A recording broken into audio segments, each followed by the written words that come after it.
This podcast episode is brought to you by OWC, Whisper Room, Spectra 1964, PreSonus Studio One, and Jay-Z microphones. So get ready to rock. You know, people will ask me stuff like that. They'd be like, oh, I want a trashy drum sound. It's like, well, let's do that on the floor. Let's do it right. Let's do trashy, but with fidelity. And they'll be like, I don't understand. I'm like, no, if you can still hear 15K of the cymbals, yet it does have this trashy tone to it, we're going to have more impact than if we just roll our high cut filters on everything, and roll that off.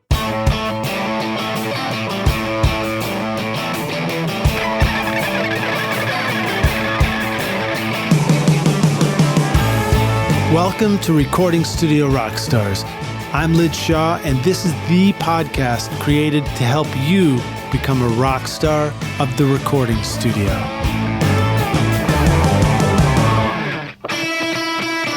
If you feel like the fast pace of computer tech has made your studio Mac obsolete, then think again. OWC is your personal studio tech for memory and speed upgrades, DIY installs, and used Macs perfect for recording and mixing. Why ditch your existing computer when you can take your studio far into the future with the Mac you've already got? Learn how to supercharge your studio and find out how awesome your Mac can be at OWC.com so that you can focus on making great music. If you're sick of bothering the neighbors when you're trying to record your music or ruining your recordings with outside noises, but you're not ready to spend a fortune on permanent studio construction yet, then consider getting a Whisper Room ISO booth for your studio. Whisper Room offers an instant solution for a comfortable, quiet, ventilated, portable ISO booth with easy line of sight for recording vocals, guitar amps, or even drums. Get 10% off the 4x4 or 4x6 booth when you mention Recording Studio Rockstars at whisperroom.com. Hey Rockstars, we're back. Welcome to Recording Studio Rockstars. My name is Lid Shaw. This is the podcast that brings you into the studio to learn from recording professionals so that you can make your best record ever and be a rock star of the studio yourself. My guest today is Larry Crane, the editor and founder of Tape Op magazine, established in 1996, also owner of Portland's Jackpot recording studio, and a freelance producer, engineer, mixer, and teacher who's worked internationally. He's also the archivist for the Estate of Elliott Smith. He's worked with many artists like Sleater-Kinney, the Decemberists, Jenny Lewis, M. Ward, the Go-Betweens, Elliott Smith, Stephen Malkmus, and the Shjips. I think that was who was the name of the band, wasn't it? Yeah, it still has the Shjips. Yeah. The Wooden Shjips, Quasi, David, Jay, She and Him, Richmond Fontaine, and many, many more.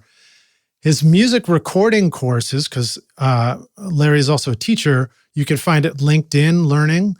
He features over 12 hours of real recording tips and tricks that he's put up there as videos. Very cool stuff. He's spoken on and moderated panels about recording for Tape Op Con, South by Southwest, North by Northwest, NARIS, AES, and CMJ. Also down here at Welcome to 1979 Recording Summit. Yeah. Larry, you also host weekend workshops several times a year all over the place, and those are awesome. In the past, Larry's worked as a record label owner, a radio station music director, a DJ, a record distributor in sales, freelance music journalist, and a bass player since 1984, including the bands Elephant Factory, Vomit Launch, and the Sunbirds. That's a great little trio of band names right there. In 2019, Larry was inducted into the Oregon Music Hall of Fame. That's badass, dude.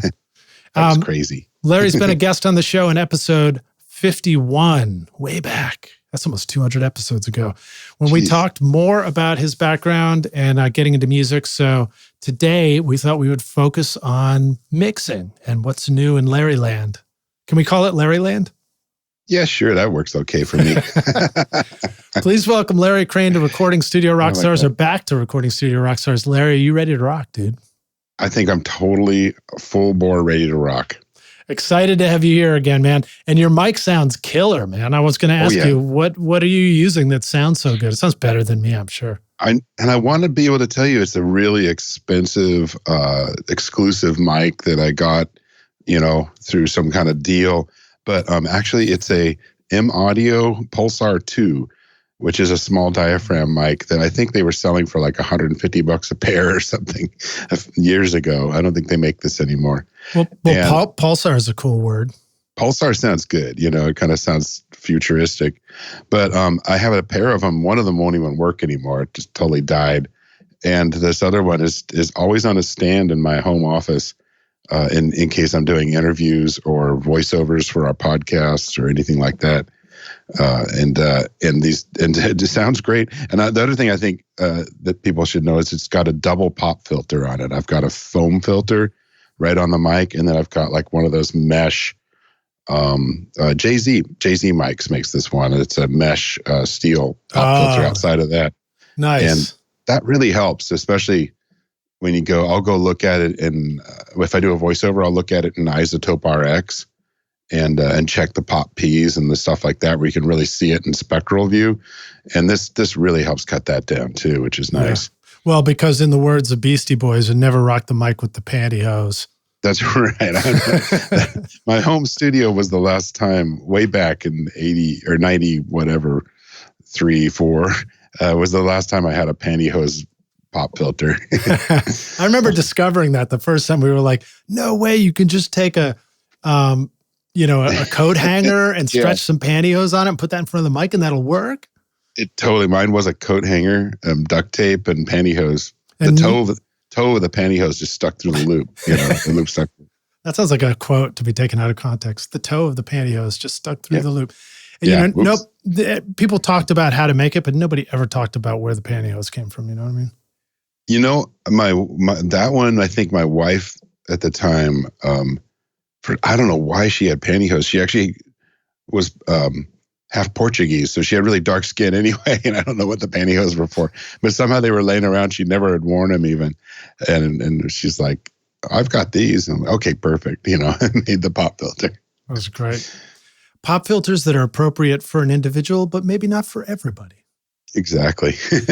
Awesome, dude. Well, tell us a little bit more about what's new in your world right now. Anything? I mean, this interview, of course, happens before it comes out, but generally speaking, what's been getting you excited in the past year or so? Man, one of the things that I've been doing for several years now is just focusing more on mixing. And we were talking before we started recording about Tape Op magazine and stuff. And one of the things I've been doing is interviewing quite a few more mix engineers, people like Chad Blake and Andrew Shjips and what have you.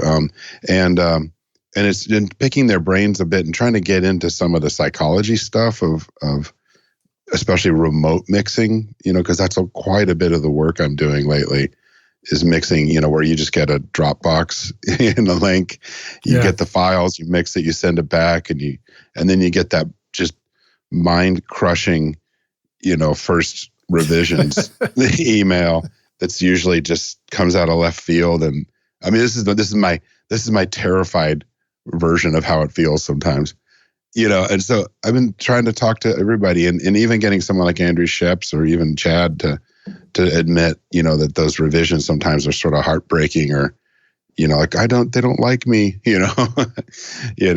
It's nice. It's nice to share that and kind of try to figure that out because I think we're in a really new age of working that way, working remotely a lot. Like, I feel like we're mixing the way that I used to think mastering engineers worked, Yeah.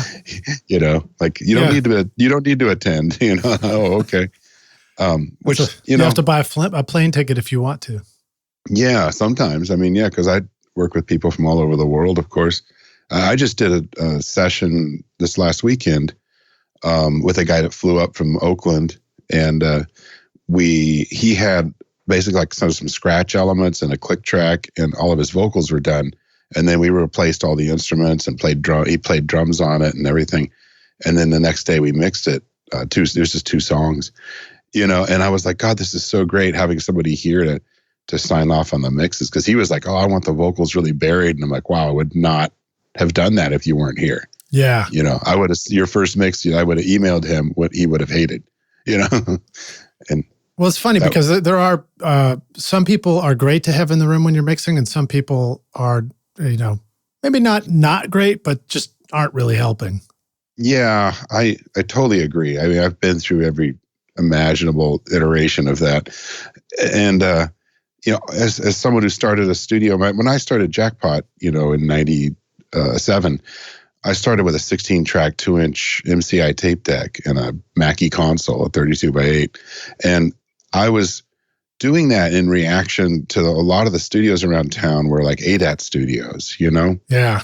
And a lot of studios around the world that were affordable were ADAT studios or DA88s or something. And a lot of them sounded like shit, honestly. Like my friends would go make a record and I would just be like, I've made better records on a Fostex, than I had, with John Bacigalupi, who does tape op with me now. He'd recorded us on a Fostex 16-track, and they sounded far better than what these people were doing, with more expensive ADATs. And and I'd done records on 8-track Otaris, with Greg Freeman before that, who was in tape op #1. And so, for me, it was like, okay, this is probably, maybe, we know now that digital converters at that point just were terrible, right?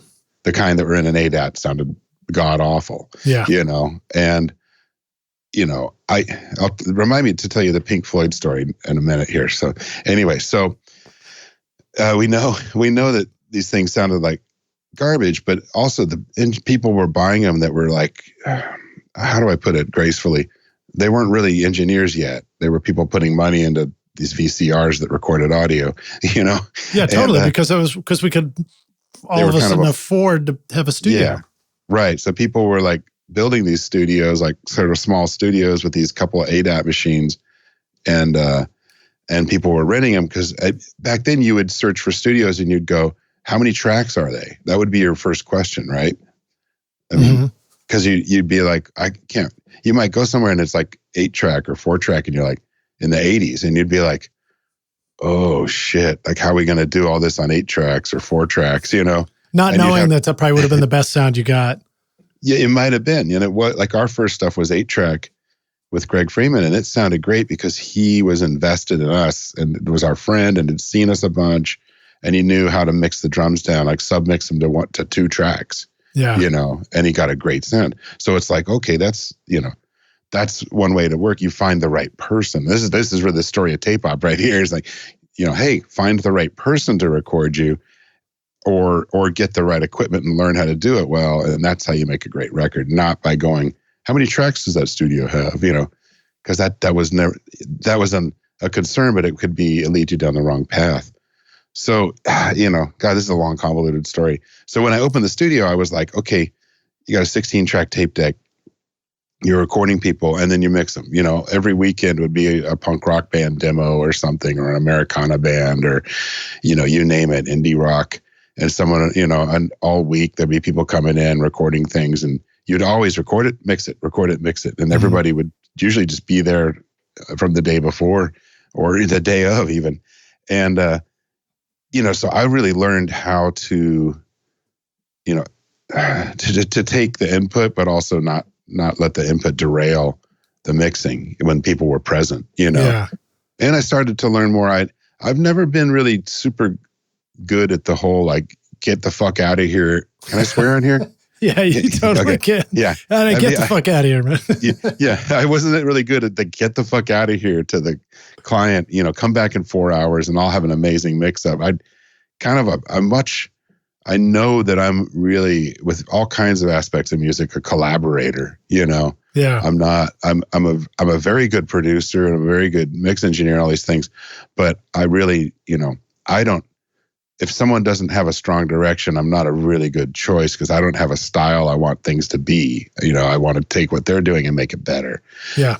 So I would sometimes I wouldn't get the people out of the room, and I started to learn how to, do subtle things like have different speakers to play things back on and go, well, listen to it on these little crappy speakers and you can make a better decision on your vocal level and things like that, to save people from themselves. Like, let's make sure the vocals are legible. Let's do this or that, do we want stick clicks at the top? And I would start doing things like, the singer doesn't get to vote on the vocal level and the guitar player doesn't get to vote on the guitar level. Like, you're going to have to listen to each other. Interesting.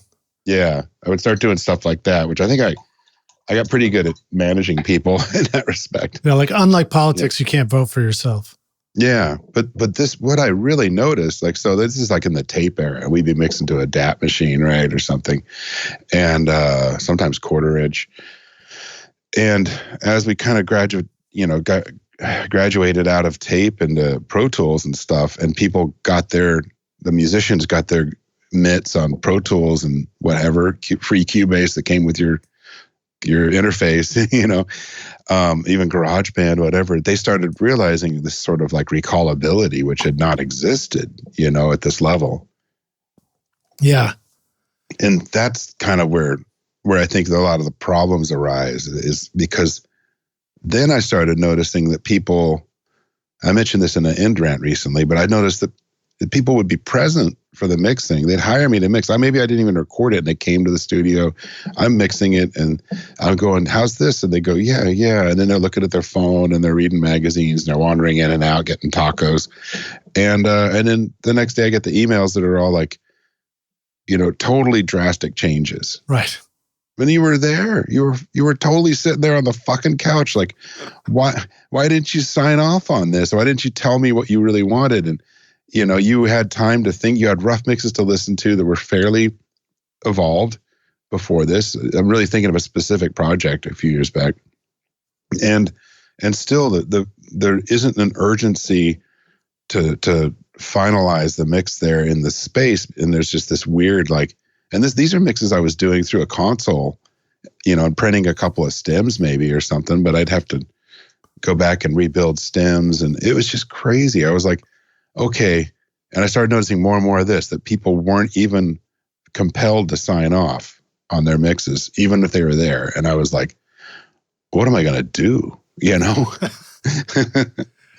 It's almost like are we headed towards a culture where live performances get recorded on smartphones, and then you just sort of remix the performance and reperform it when you get home for your listen back? Like nobody will even be there for a live performance.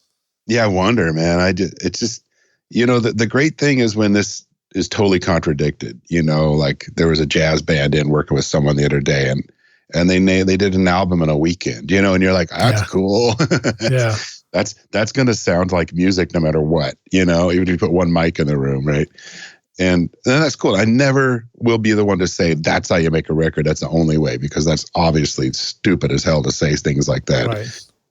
Anytime you draw a line in the sand and say this is how you make records, or this is how you mix a record or anything, you're going to be wrong. So, you cannot do that. But given a certain genre or given what you're trying to achieve, there can be people doing totally the wrong thing. Absolutely. Yeah. I mean, I remember the console records. One of the things that was so much fun about them, not that we were joking about being long in the tooth before the interview, and here we go, rock stars. But listen, kids, we had to walk 4 miles in the snow to mix that console record. Yeah. You want the critical details from your microphone to get through to your recording, and the Spectra 1964 101 amplifier provides just that. With unequaled headroom, low noise, and a linear output, irrespective of transient audio peaks. Used by Tom Dowd, Muscle Shoals, Stax Studios, and The Record Plant on records by ZZ Top, Aerosmith, Bruce Springsteen, and John Lennon, Spectra 1964 brings that same incredible sound to your studio with the new STX 600 mic pre with built-in comp limiter. Start making classic records again at Spectra1964.com. If you want a digital audio workstation that will give life to your music, from sketching a new idea to composing, editing, mixing, and mastering a finished record, then you want Studio One from PreSonus. Studio One is easy to use with intuitive drag-and-drop simplicity, making it great for beginners yet flexible and powerful for experienced producers. Whether creating beats, recording a band, or composing a blockbuster film soundtrack, you will find everything you need to create your masterpiece. Download your free version of Studio One Prime and get started now at PreSonus, wherever sound takes you. Is the participation where there's 2-3 people in the room, and in order to actually do the mix when you press play at the beginning of the Right. mix, and to do it with the faders and the mute buttons and the level changes and stuff and the effects thing.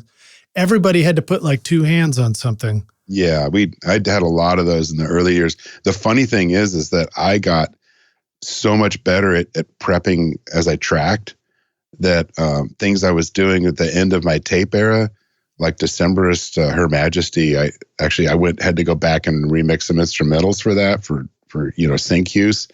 And I was like, this is amazing. Like you put those tracks up, and I remember on one song, all I had to do was highlight one part for a solo and mute another thing at that point, and that was it. Nice. Everything was done, and it was really, and I got that idea actually through Craig Alvin, who you know very well in Nashville, and one of my best friends in the world. And we really grew up recording at the same time, doing a lot of different stuff from each other, but always conferring about, methods and things. And so he did a record with assisting Joe Ciccarelli when we both interviewed him for Tape Op then too.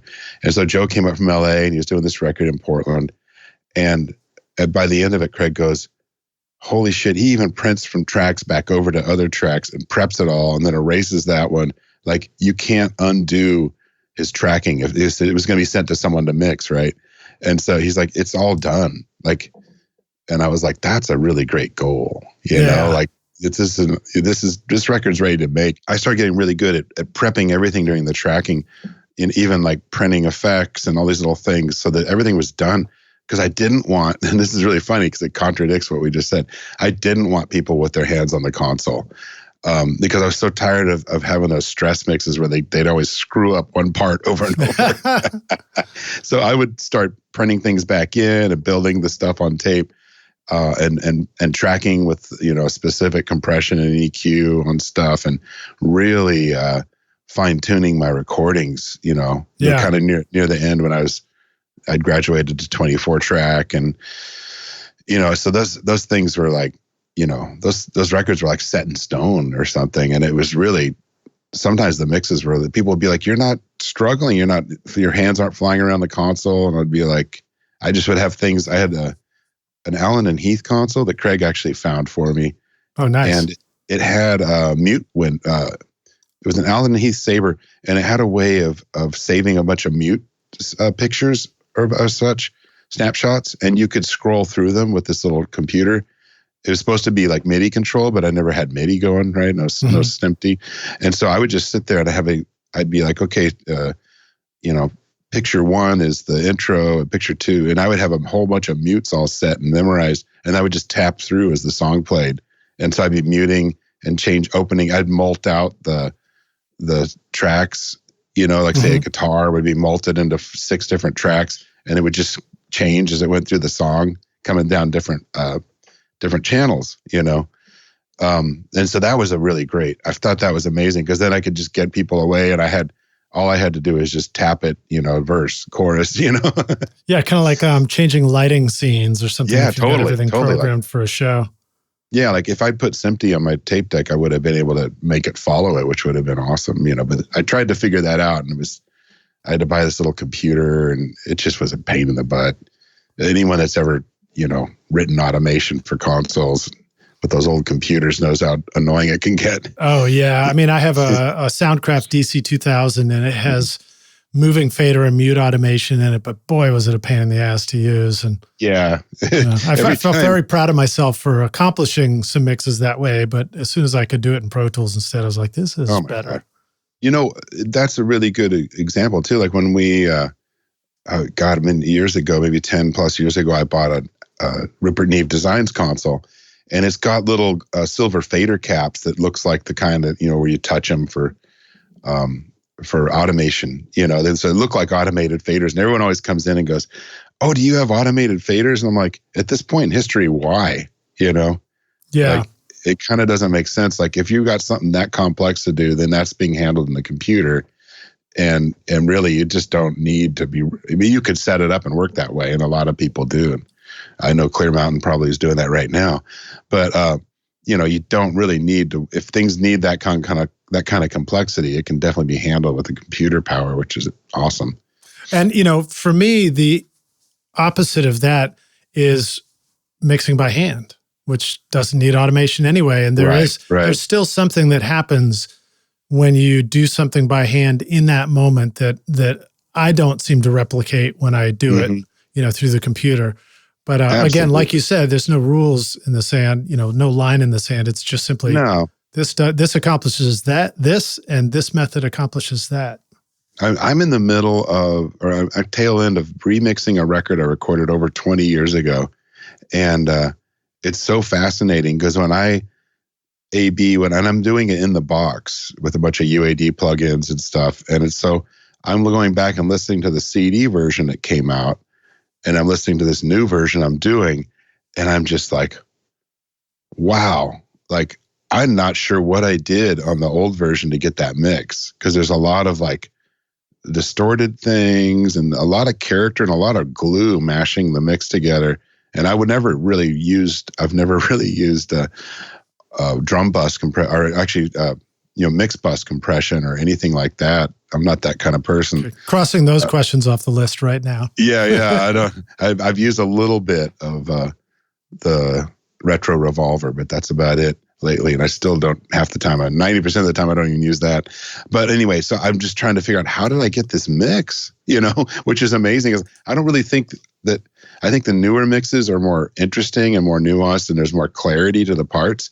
But these old mixes have this crazy fuzzy glue wrapping them together, which maybe is partly the console, but I think there was some intentional things going on that I can't remember, maybe like parallel distortion or things. It's really interesting. I'm kind of in shock, In one of the songs that we're almost done with it, and one of the guys is going, man, I don't know, maybe we should just use the original mix of this one song. And I'm like, I'm going to go back maybe today and try to beat it again. Like, no. I rise to the challenge. I want to do it. I think he's got a point. You know what I mean? I think he's right, Yeah. The artists usually are, right? Yeah. I think he's right. Man, I know I'm jumping all over the track here. It's good though. We love it. And plus your voice sounds so good today. We just want to listen to you talk. Well, I was a DJ. You said that earlier. So anyway, one of the things that people really need to realize, like I'm assuming a lot of your readers are recordists, or listeners, are recordists and engineers and such. Yeah. And one of the things that we really, really need to realize in that role is that every time there's any reaction or information that you're getting from your client or the artist you're working with, you cannot be dismissive. You know what I mean? Yeah. Like, you have to listen to that and what they tell you and figure out what that means. And a lot of times it's not the obvious thing. If somebody complains about the guitar being too loud, you probably need, and I think Chad Blake or Shjips or someone told me this exact same thing, which I've always thought, is that you have to solve that problem in a different way. It's not, and it's not like pushing against the artist and saying they're wrong, but you're trying to decode what is bugging them. Yeah. Do you know what I mean? Yeah. And it's like when you don't work that way, number one, you can end up being a passive aggressive dickhead, but been there, done that. Yeah. And I've done it. I've been the asshole that thought he was right all the time or something, but you've got to figure out, it's like, you've got to sit there and decode, like, what does that mean when they're reacting to this thing? And then sometimes getting that, and I think 90% of the time getting the solution is not what maybe the artist suggests or such, from just the direct, this thing about my vocal I don't like. It could be really something different, that you've got to sort out, Can I share a kooky one that I just remembered? Sure. And then will you share one with us? Yeah. All right, so I was working with an artist, Ali Suho, a good friend of my mentor, Robin Eaton, and the three of us were making a record together, and it was a lot of fun. Ali was a very, very creative dude, and he came down, and I was mixing, and he told me, he came over to me, and he said, because I was the young engineer, and these guys were like, had been around, done it, and songwriters, and he was like, I want this right there to feel like, okay, now you're walking down a path in the woods and you think you see something out of the corner of your eye and you turn and look, and there's a tree branch there, but all you see is just the fairy dust that's left because it just disappeared. And I had to interpret that. Sure. And I was like, I probably just like turned the fader up a tiny bit. I was like, how's that? He's like, oh, that's great right there. Yeah. I mean, sometimes it's not even adding an effect. It's just highlighting a part or something at a section, you know? Yeah. It's just like I was telling this client this weekend, I was like, a lot of what I'm doing when I'm mixing is not in someone's mind. The idea of mixing a record or a song is like, I'm going to grab those faders and wrestle this thing into submission. It's like, actually a lot of my time is spent prepping to set everything up for success. Yeah. You know, your time isn't spent like, oh man, obviously the number one thing that will really annoy any of us, I believe, is you just you start the mix and you put some things up and someone starts going, does that snare sound right? You know, and you're like, I haven't even started working. Like, you know, just calm down, you know, like give me a minute, you know, and they're reacting to everything, like soloing things, they start freaking out or, you know, it's like, no. Like I'm setting things up and I spend a lot of my mix time in Isotope RX, you know, cleaning stuff, prepping stuff. You mentioned that before, and I'd love to hear more about it because it's such a cool tip, you know. I will spend maybe sometimes like I was mixing a really wonderful legacy artist who I'm NDA'd on this one right now until it comes out. But a legacy artist, I was mixing a concert from 1974, and I think maybe 75% of my time mixing this record was spent in Isotope RX because it's coming off of 16 tracks tape, and the edge tracks were destroyed basically, and it was improperly stored. Let's put it lightly. And during the concert, there was a tube mic on the acoustic guitar, like probably a small, you know, like a KM54 or something, or 84. No, wait, those aren't tube mics. Anyway, 54. And it definitely, the tube was going out in the mic, you know, and so there's this like, you know, I've got mics that sound like that. Yeah, that's really good. You know, white noise burst, and then sometimes just a full band of white noise, and you know, I started this record by just trying to mix one of the songs for the client who was representing the artist, and I did it, and I was like, wow, that was hard. And then it was like, okay, mix the whole concert, and it's like, oh God, you know, like there's like 2 hours of hissing, popping mic.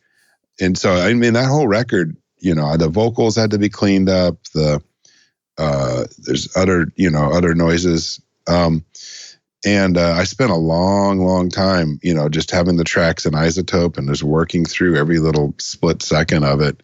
And if I hadn't done that, it'd be almost unlistenable, you know? Yeah. Well, I mean, I will interject this question and say that a lot of times we think of tools like RX as archival restoration tools, which is kind of what you're describing in that scenario. But I get the impression that you and even Chris Shaw, who was on the show talking about using it before a mix, that you guys are using it on stuff that may just come out of, you know, a home studio or something like that. So things I record. So I want to ask you, like, what are some of the go-to things? I'll go to this instrument and I'll look for this problem and take care of it. And where does it help out? I mean, on typical, you know, rock style production, guitar hum, buzz, especially at the end of a song or a quiet part, you know, amp buzz, effect buzz, ground loops, you know, you can get rid of all that stuff.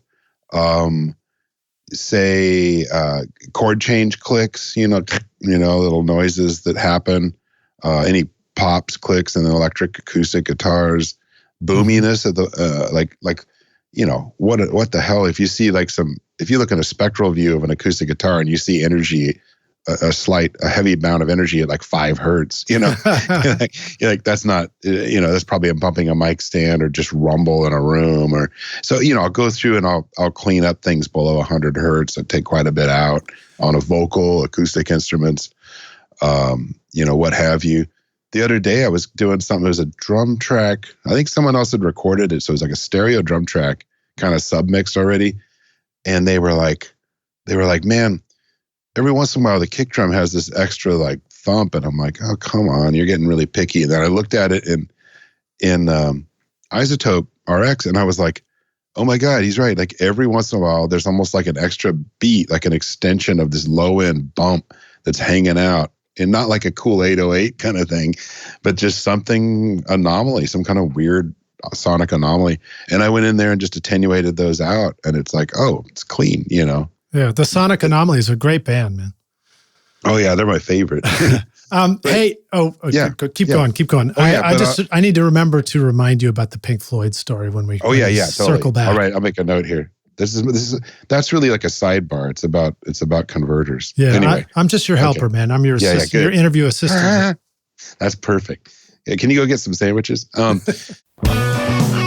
Are you sick of microphones that make your music sound harsh and brittle? The new Amethyst mic by Jay-Z Microphones brings you a rich, warm tone with perfect detail using the golden capsule technology. Resulting from 30 years of microphone design, the Amethyst is hand-built using carefully selected parts with Class A discrete circuitry, extremely low self-noise, and an advanced shock mount to make sure your recordings sound awesome. This is my voice on the Amethyst right now. Use the limited time coupon ROCKSTARS to get 50% off the Amethyst mic at jzmic.com. The other Isotope stuff I do a lot is even like when I'm tracking, you know, like I track pretty clean, and I'm a real stickler for like ground loops and amp hum, and you know, I'll play with the effects pedals, the stomp box power, you know, I'll bring out my own boxes for powering those and stuff like that, and I try to get things really clean on the floor, you know what I mean? But I'll still, if I track something, I'm like, God, that's just so cool. But I need to, you know, I need to get some of that hum or buzz out of there. I'll just clean it up right after I track it, you know. I'll take the component out that's irritating me, you know, so that's kind of going back to like the original stuff about mixing or tracking to tape. You know, I'll prep it and have it ready. And I'll do that with the vocals. If I hear like a clicking vocal sound in the middle of a held note or something distracting, I'll go wipe that out, you know, right after we track it if it's going to be the lead, you know. Yeah. And that's some places where I've seen Isotope be useful. I mean, I've also remember learning, you know, in Pro Tools, just zooming into a waveform and looking for the high frequencies and just like manually drawing it out, you know. And Isotope's a lot faster than that. Oh, so much better too, sonically better than doing that stuff. The little waveform draw is just so crude. This is like, you know,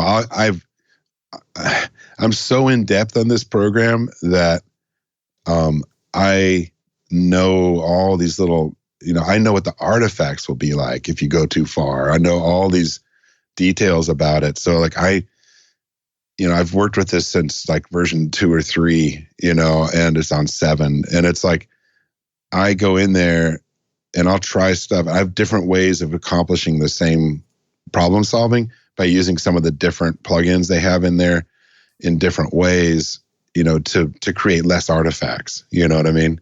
So it's really specific. I mean, I'd hesitate to try to even do a course on it or something because I just every problem has to be solved in a slightly different way, and it's really you gotta have a deep understanding of it.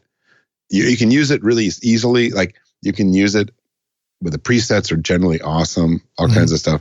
But you can also be really destructive, you know, unintentionally. I've had people send me stuff that they isotope themselves, and I was like, "You moron," you know, like. Did I send you that? No, yeah. Was that you? No. I mean, I had a hip hop record where the guy's like, I declicked all the vocals and like there were no consonants left, you know, like, you know, it was all just like mushed out, which is kind of, if you want to make that sound, hey, it does that well. But I thought that it made the delivery sound very anemic, you know. Well, I've heard that, you know, mumble rap is kind of in, right? I mean, it was on that record. So quick question about the 100 hertz low frequency stuff. Yeah. Is there a difference? Are we going to end up with a different result if we sort of RX the low stuff out of there versus putting a low cut on an instrument? Yeah, absolutely. I've A/B'd this. I've messed with this a ton. I've demoed it for people in my workshops. If you put, like I use, one of my favorite plugins is the EQ3 in Pro Tools, the one band EQ3. And I use that all the time to do little subtle cuts and things. I don't use it for boosting or anything, but I'll use it to cut frequencies out. If you, if you know anything about nobody knows any of this stuff. Never mind. I'll have to say it. I mean, the way EQs work, they really change the sound, and if you put a low cut, like a steep 18 dB per octave low cut filter on a vocal, and then you get it in there around 100 hertz, it's affecting stuff way up beyond that. It's totally, if you turn that off and on and you listen closely, you'll hear chest frequencies bloom out in different ways at different points. There's a lot of phase and kind of shifting going on too. And when using FFT, spectral type repair work, it's like using a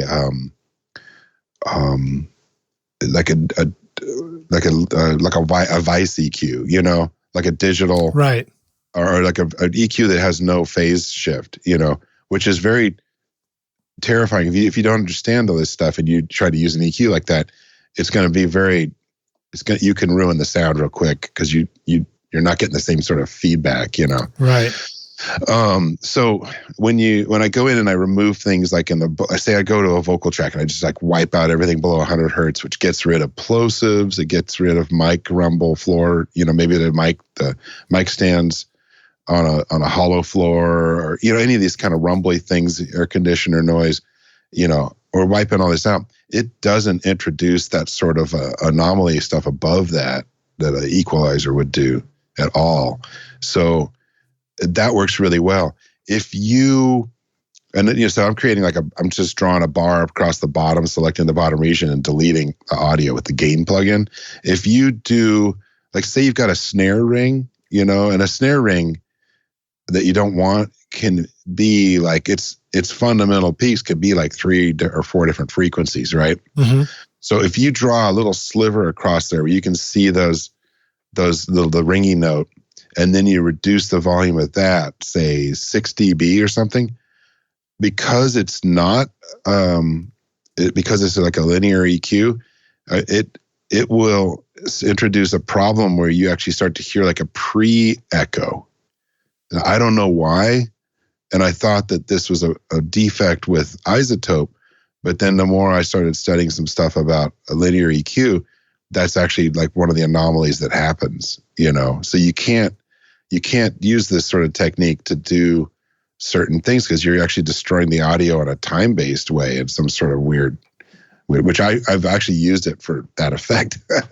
Oh, interesting. So if you're trying to take the ring out of a snare, then isotope is RX is not the best tool for that. If you went through on every hit and deleted that little frequency slice, or both of or all 3 or 4 of the frequencies, like 1, 2, 3, 4, then go to the next snare hit and do it, and you just select those little regions, that will work totally fine. If you select the region across the whole spectral view of the track, left to right, from beginning to the end, then you will introduce this time shift.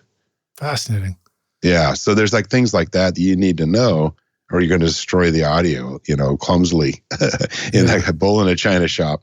But, what that does tell you though, is when you're just deleting all the audio, like the 100 hertz and below or such, that you don't have that issue because it's all being totally thrown away, Mm-hmm. So for complete removal, that works. Or you can use, you could use spectral repair plugin in there, and you could try to do this sliver across the whole track. That's not going to work because you're not selecting a certain region for it to look at and attenuate. Yeah. So it'll do something, but it'll kind of be confused, So there's all these little things like that going on. I'm always super fascinated by RX, and I love what it's capable of. One of the big challenges for me, though, is feeling like I can move around in it and get things done in the same way I can with Pro Tools when I'm in, my comfort zone. Mm-hmm. Do you have any tips for us about quick keys, how to mentally wrap our brain around how RX is handling the file, how we're moving to the beginning, move to the end? Do we copy paste in there, all those kind of things? Yeah. Oh, well, I use the standalone version that works through a plugins called Connect and Monitor. So in Pro Tools, you have when you install Isotope RX, you will have a whole series of plugins available in Pro Tools. I don't use any of those. I send the tracks from the Connect plugin. I will send the tracks into the standalone version of RX and work in that window with all the power of that, which is much more powerful than the little plugins. The standalone version is much more powerful than the plugins that are existing in Pro Tools. So I go to the standalone version, I do my edits and my work, and then you render it back into the session through the Connect plugin. And if you're working in Pro Tools HD, you can set up an aux track and use a thing called Monitor, which allows you to hear the external standalone version of RX while you're working. So it's pretty easy to set that up. If you're working on a laptop where it's all coming out the same audio on like a native non-HD Pro Tools or something, you can just listen to it right off your left, right outs or whatever. Right. And what you're referring to is if you're in a Pro Tools HDX, then you're relying on the Pro Tools audio interface. And so therefore it has to get a little clever about sending it back to that interface so you can keep your Pro Tools session open, but still hear all the stuff. Like it'd be playing it through your 1/8" outs on your MacBook or whatever. So yeah, anyway. But I mean, the workflow for me works better that way. And I get to really dive in and clean up the tracks and everything. And, I spend an inordinate amount of time doing this. I clean up vocals. I take out vocal pops and clicks and I take out nose, little crunchy nose sounds, like a, little sound. I'm trying to think of all the things. Hard, if a K or a C or something is like too sharp and I'll reduce the leading edge of that sound a little bit with spectral repair so that it's not going to be mixing out through my compressors and EQs and get even sharper, pointed sounding, not sharper pitch obviously, but What about de-essing? Is that something that happens in RX? Yeah, that's an awesome question. I only do the de-essing in there. I don't really think their plugin is super effective. I hate to say this. I should go talk to them at NAMM show. Right. I think they need to still do some work on that. And the other problem with it is that if you de-ess your tracks too much, like you're very sensitive, you're only listening to like the vocal here, right? In your editing and the standalone, you might take a lot more energy out than you would when you hear it in the mix. And that, of course, that's something you can train yourself not to do. But I find that I kind of can tell by the colors and the brightness. And if it's really, really a hot S sound, I can see some of the frequencies really brightly in the top there. And I might even sometimes there'll be kind of a whistle, sound within the S. And I might reduce those with the gain plugin or spectral. Actually, gain plugin's safer. The spectral repair plugin can be too. It'll just disappear too much and make a weird hole in the sound. So I might attenuate those down to match more the white noise component of the S.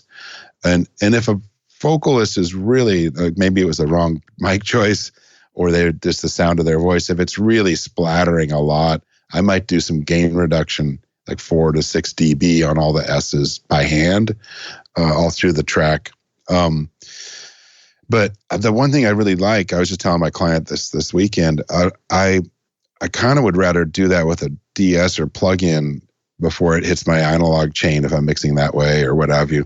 And that way I can dial how much in the track and kind of get it to sit in a spot where there's still some brightness and attack without getting too harsh or, bad for vinyl or what have you. So I kind of work that way generally, but it can help you with some problematic stuff, or you can boost S's that are too quiet. How long, if you have a 24-track mix to prepare, what's the time frame that you think in your head that you're going to go spend in RX before you start getting back to Pro Tools? Maybe an hour, generally. Okay. Depends how bad it is or how much I can do in bulk or how much I have to do bit by bit. Yeah. I get pretty fast. I can do it sometimes without having to listen a lot. What are the things that work in bulk? Is that like you've identified the buzz and the guitar, now you can just apply it to all tracks? Right. Or like I say bulk, you can do multiple tracks at once too. Like say, say you got a lot of long held vocal note pads or something, you can select like 7 of them and then cut all the low stuff out and then run the mouth declick plugin over the top, and probably just, clean up some tops and tails and maybe even erase some S's or whatever, or some breaths, so you might be able to work a little faster there. And then the lead vocal, you go in like phrase by phrase and clean up, maybe you got the bass track and you take some amp hum out of it or whatever's going on. Maybe even rebalance a little bit. You can really look at, like I say, electric bass guitar and spectral view, and you can see like if there's a note because of the amp and the bass and the strings or whatever, if there's certain notes that are lacking or booming, you can kind of like attenuate those in bulk all the way across the track, Oh, that's badass. You got to watch out for that thing that happens if it does start to sound reversed a little bit, if you're not careful. But there's ways of working on that. Or at least you can see it, and then you can even use their EQ plugin and kind of notch something down a little. So there's a lot of stuff you can prep, because if you can see, here's the notes and the key of the bass, and they're going boom boom, and there's the low component. There's the next fundamental up, or the fundamental above that. Maybe there's a low component that's just a super deep sub octave, and then there's like stuff above that and all the harmonics. You can actually start, arranging those to work better. It's a lot of details, but I spend a good hour on most songs. Sometimes I can move faster if things are recorded really well and they just don't sound like they need to be messed with. I won't. I might just look for a few obvious things and clean them up, put it back in the track. Yeah. Well, that's awesome stuff. Let's take a break for just a moment. We'll come back in for the second half to Jam Session. Rockstars, I want to remind you that you can find links to what we're talking about in the show notes. Just click through. And if we got stuff like playlist for some of Larry's records or any links to stuff, we'll have it right there for you. And we'll see you guys in just a minute for the Jam Session. Do you really want the neighbors banging on the ceiling when you're trying to rehearse or record your music? Do outside noises and computer fans get into your studio mic and ruin your recordings? You could book a pro studio to record every time, but that would add up quickly, and doing permanent construction to soundproof your studio could easily cost up to $100,000. And you can't take that with you when you eventually move the studio. Don't you wish there was an easy solution right now? Whisper Room ISO Booths offers a simple way to install a comfortable, quiet, ventilated ISO booth in your studio with easy line of sight for recording vocals or even drums in a variety of sizes. For 30 years, Whisper Room has been solving studio isolation needs with ISO booths that are shippable, portable, and can be assembled in an afternoon. Now you can get pro vocal recordings right in your home studio, practice whenever you want, and start using real guitar amps again. Get 10% off the 4x4 or 4x6 booth when you mention Recording Studio Rockstars at whisperroom.com.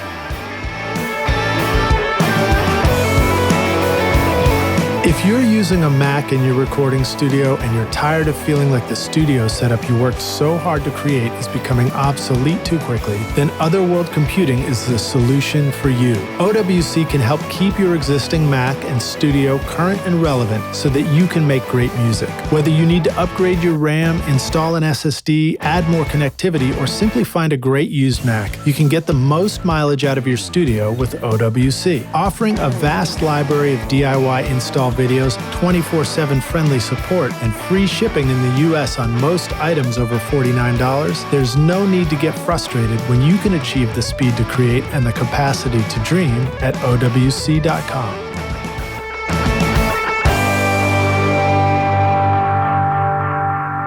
Hey, Rockstars, we're back now for the Jam Session. My guest today is Larry Crane, joining us from, you're in Portland now, right?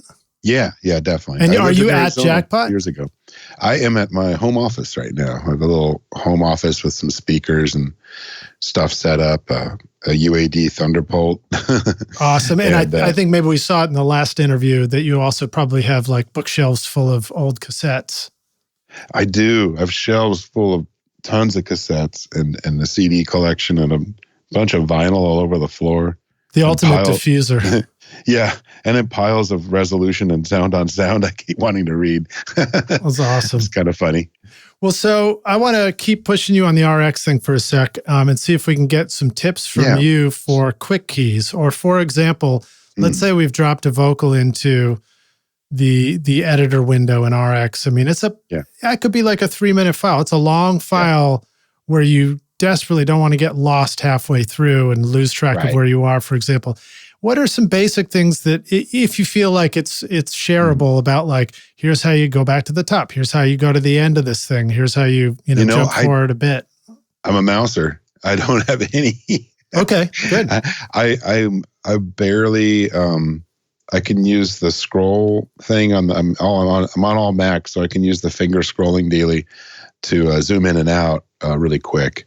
Okay, and to me, it's very visual, and I really, I kind of know what, like I mentioned earlier, I kind of know which things I'm looking for, like little spiky clicks and things that shouldn't be there. I'll be able to see them and listen real quick and then wipe them out. But I'm really mousing, and I feel like I don't, I should look and see if there's more key commands. I don't know, but I do more key commands in Pro Tools than I do in RX by far. Well, it's really hands-on with the mouse and selecting regions and attenuating or fixing or whatever. Well, sometimes that's the encouragement right there, is like, it's a reminder, hey, this one works like this. You don't even have to worry about the quick keys. You'll do fine with the mouse. I think a mouse, if I should practice trackball more. We have a real nice one at the studio, and I've gone to studios where that's all they have, and I get used to it. But I keep going back to the mouse because I'm also a magazine editor.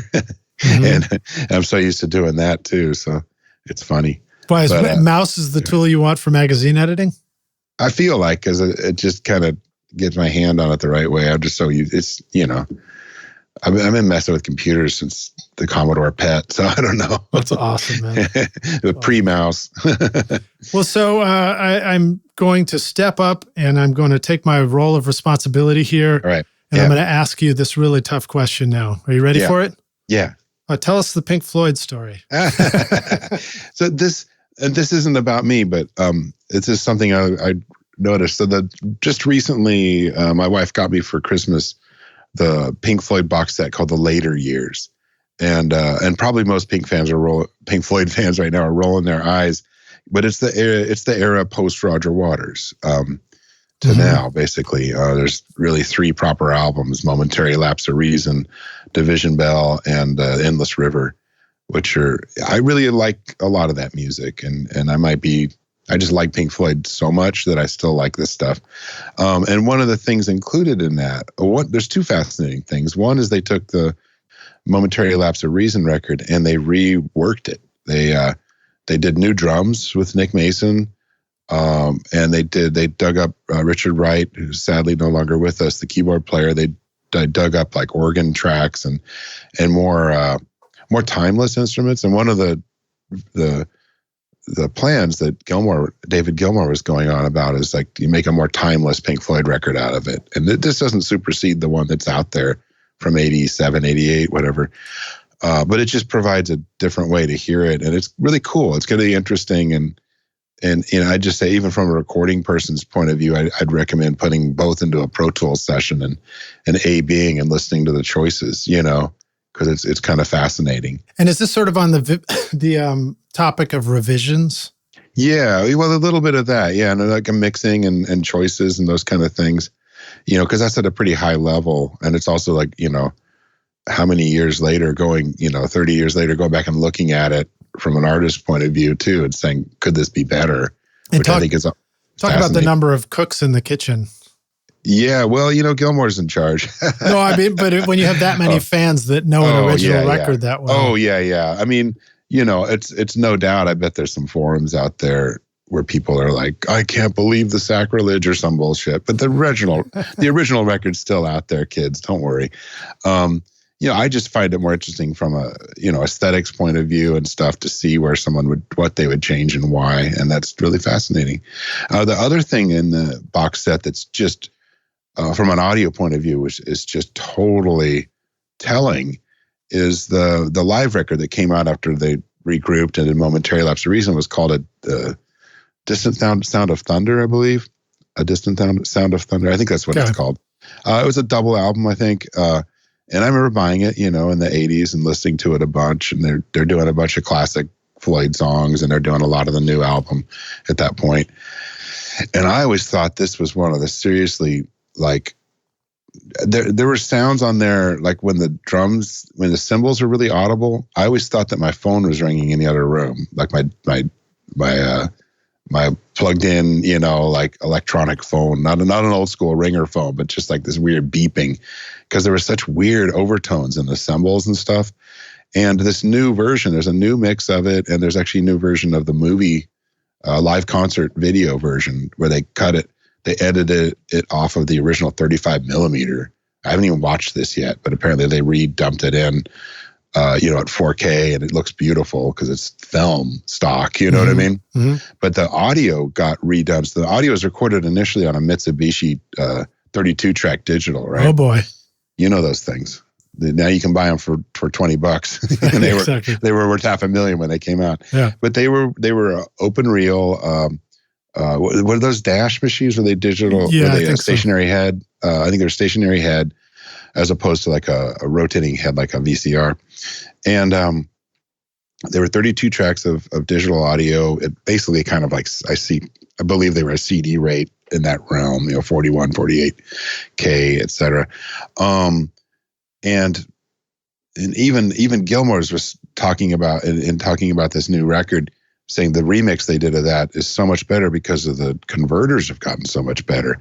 And I will tell you, it has been fascinating to hear the difference. Where this record before sounded like kind of shrill and thin, these new mixes sound fantastic. They're really, it's like, holy shit, like that's the converter difference. It's not even Andy Jackson, who's worked with Gilmour for years, I think did the main mixing and a lot of heavy lifting on all this record. And it's just amazing how different they sound. And it really comes down to the quality of digital converters that we have now versus, 30 years ago. Was that? Jeez. 90?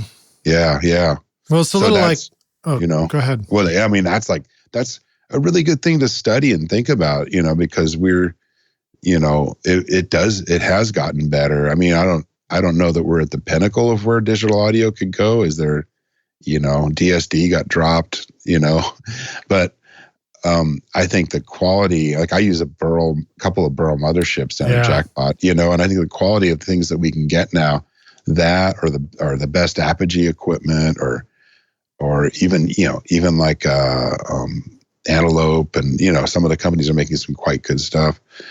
There's stuff out there that's so far beyond what that Mitsubishi sounded like, So I think that's really telling. And it's a really great example of like, wow. I mean, as a person who does archive work too, I'm like, yeah, there's times when you just get a better transfer of those original analog things or whatever.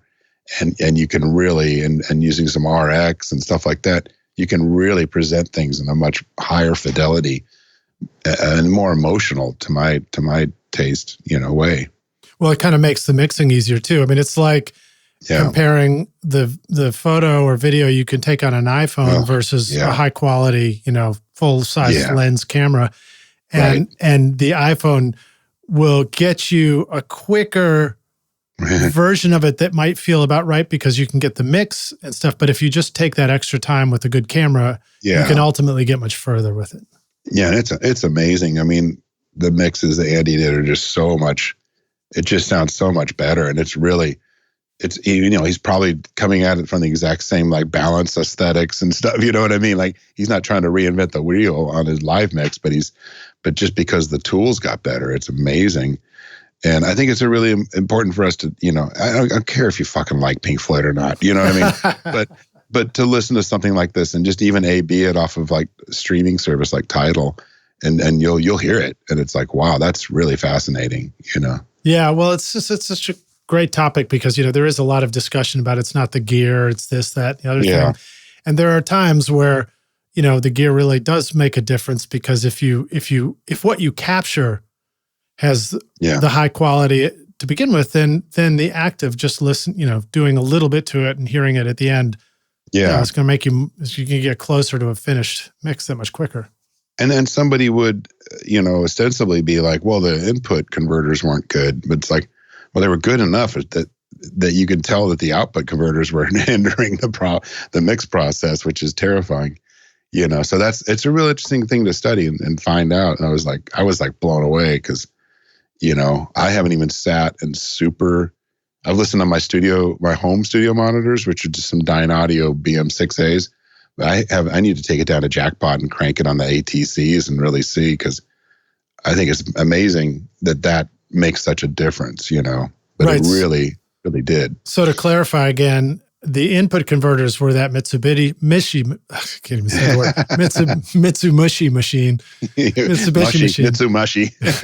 and it was only the output converters at the mix stage that changed, right. That made such a huge difference. Yeah, and then probably clocking possibly too, like getting it off of the tapes and getting it digitally archived and then clocking it properly. And there's 5.1 mixes of it too, which I can't wait to hear. I'm sure they're pretty immersive, But just it's a really, we're in this age. I saw some people were attacking me on Twitter recently, and I was trying to debunk somebody who was saying that like 2496.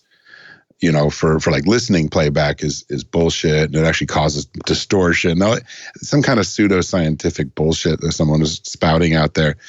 And I was like, well, I use 2496 in the studio for my tracking and everything. And like, why should I rein in my fidelity because how we're listening to it is streaming or CD or something like that? Like, I should be tracking as much as I should be gathering as much information as I can. Mm-hmm. Generally, I mean, to run at 192, I've found to be rather difficult for the computer, and everything kind of bogs down. Yeah. But running at 2496, I do all my records that way if I start them from scratch, and it sounds great, And I'm like, then these people are trying to, well, there's studies saying that's just garbage, ultrasonic information that we don't need and all this stuff. And I'm like, yeah, but the Nyquist filters, if they're down right above the audible realm, they're going to introduce like the same thing I was just talking about putting an EQ on the bottom of a vocal track, and cutting lows.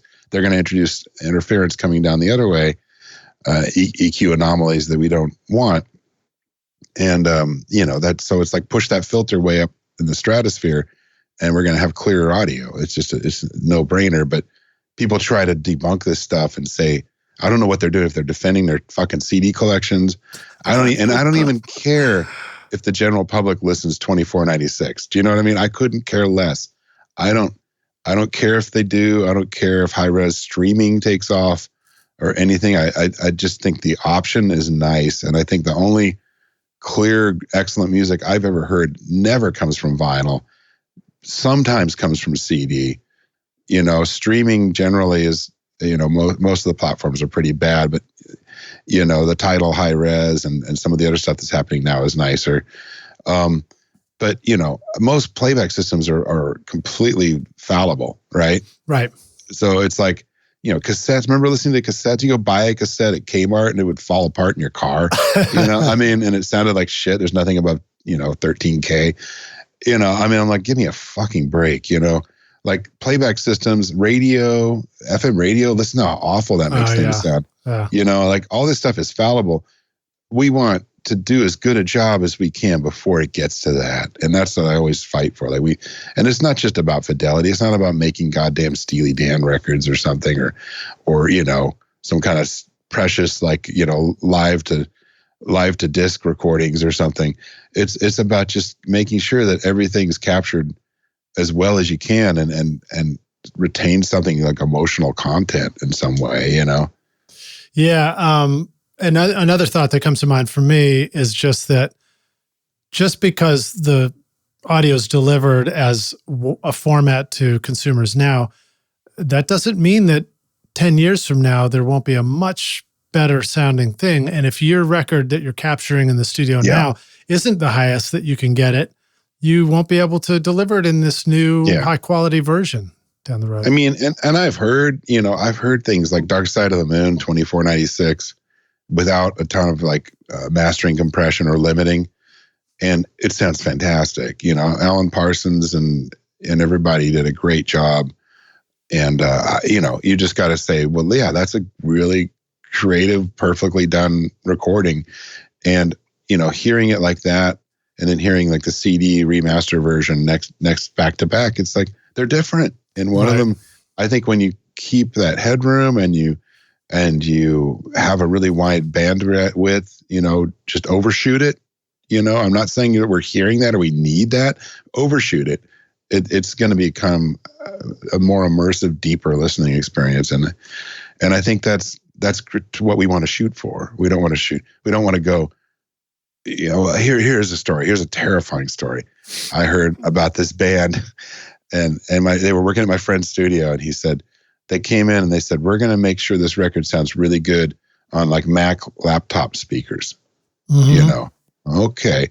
So they'd track the kick drum and then they listened over it and they'd work on the kick drum until it sounded really good on the laptop speaker. And then they'd check the snare and they got everything.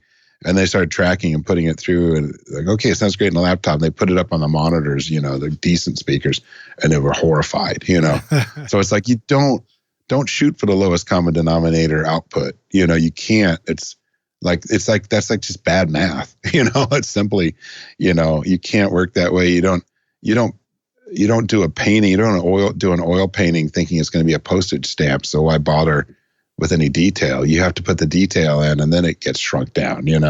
Yeah, interesting. Well, or do what those guys did, which is try the experiment, find out what the results are, and figure out what you want to do, and then stop. Do it right.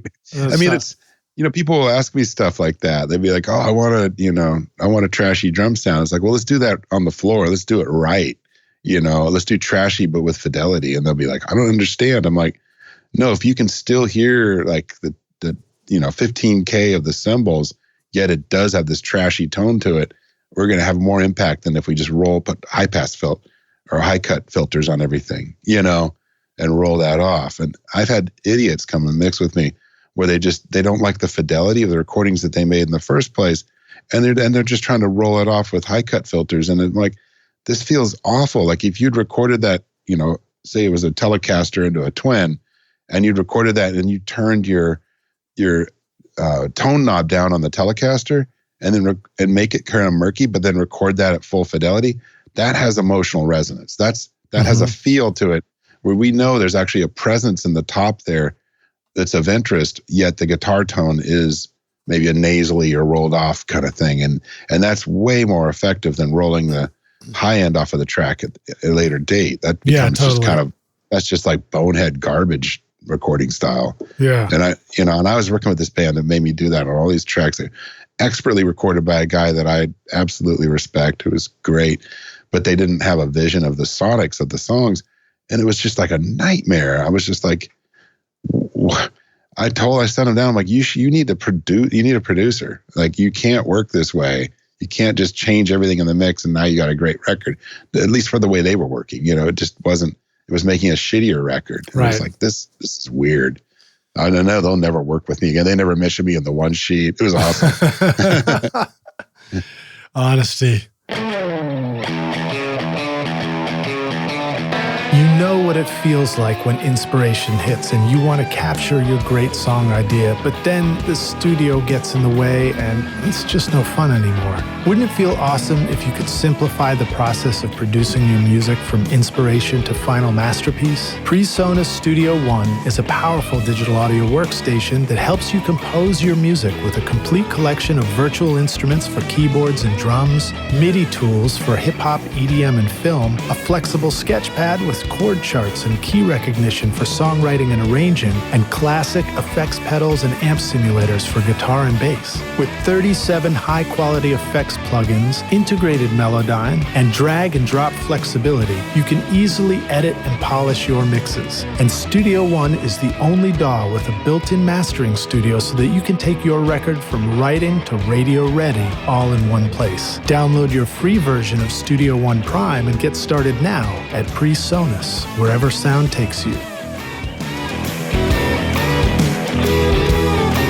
If you want to capture every nuance of a great performance in your studio, then you're going to need to start with a microphone that is crafted with great care and attention to detail. JZ Mics in Riga, Latvia designs amazing sounding microphones that are handcrafted with jeweler's precision to bring you incredible detail in your recordings. At the heart of JZ microphones is the unique Golden Drop capsule design, which uses a lighter, faster diaphragm that delivers great clarity and fidelity while avoiding distracting colorations and distortions. This is my voice right now on the new Amethyst microphone with Class A discrete amplifier circuitry, extremely low self-noise, and advanced built-in shock mount technology to bring an expensive sound to your studio for an affordable price. JZ offers a 5-year warranty, free shipping to the US, and a 30-day money-back guarantee. Plus, for a limited time, you can use the coupon code ROCKSTARS to get 50% off the Amethyst microphone at jzmic.com. I feel like the times where I've been able to get a really high resolution capture of something that is simple, I've liked it a lot better. If I get a crappy capture of something that's simple, then I find I need to start fucking with it a whole lot more to try and make it feel somehow like it's doing the right thing. To have that interest, to have that something that makes your ear perk up, I did a record a long time ago for a local artist, and we did it on one reel, a 24-track. We would use little banks of like 7 tracks, and we stuck this whole record on this single reel, and so we'd be mixing songs that were parallel. It was kind of funny. Wow. The whole record, I think almost all the drums were like a kick mic, and a Sony makes this. Shure makes this mic called the VP88. It's a video production mid-side built-in MS mic. Nice. And it's got like 3 levels of width for the MS. And it's super phase coherent within itself, more so than a pair of mics trying to do mid-side. And I would do most of the drums with that, and it just has this ambi. It's kind of sort of binaural. You know what I mean? It puts you in it. Yeah. And people reviewed this, and this record was very simple, like maybe it'd be acoustic guitar, vocal, drums, maybe a bass, maybe not. A very simple recording. And people reviewed it and they'd be like, oh, this lo-fi record. I'm like, there's nothing low fidelity about this record. It's just not, it's not super produced, But it didn't have, there's no fidelity missing. Like it was like, you're missing the point. Like this is a very high fidelity record.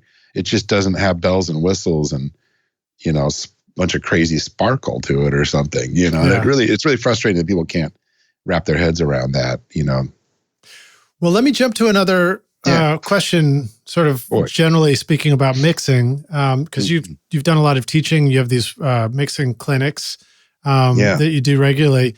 And I wanted to ask you, what are some of the most common mixing mistakes you see with students? Too many plugins. Too many plugins. Just too many. I bet you've had the same experience. Somebody sends you a Pro Tools session, and as you just start removing plugins or turning them off, the track starts to come back to life. Usually they're my own. You put them on and ruined them? I certainly have, yeah. And I think there's something about, and this, once again, I can't say blanket statements and there's only one way to work, blah, blah, blah. Obviously that's not true. But there is something about, sort of because we have access to all these things.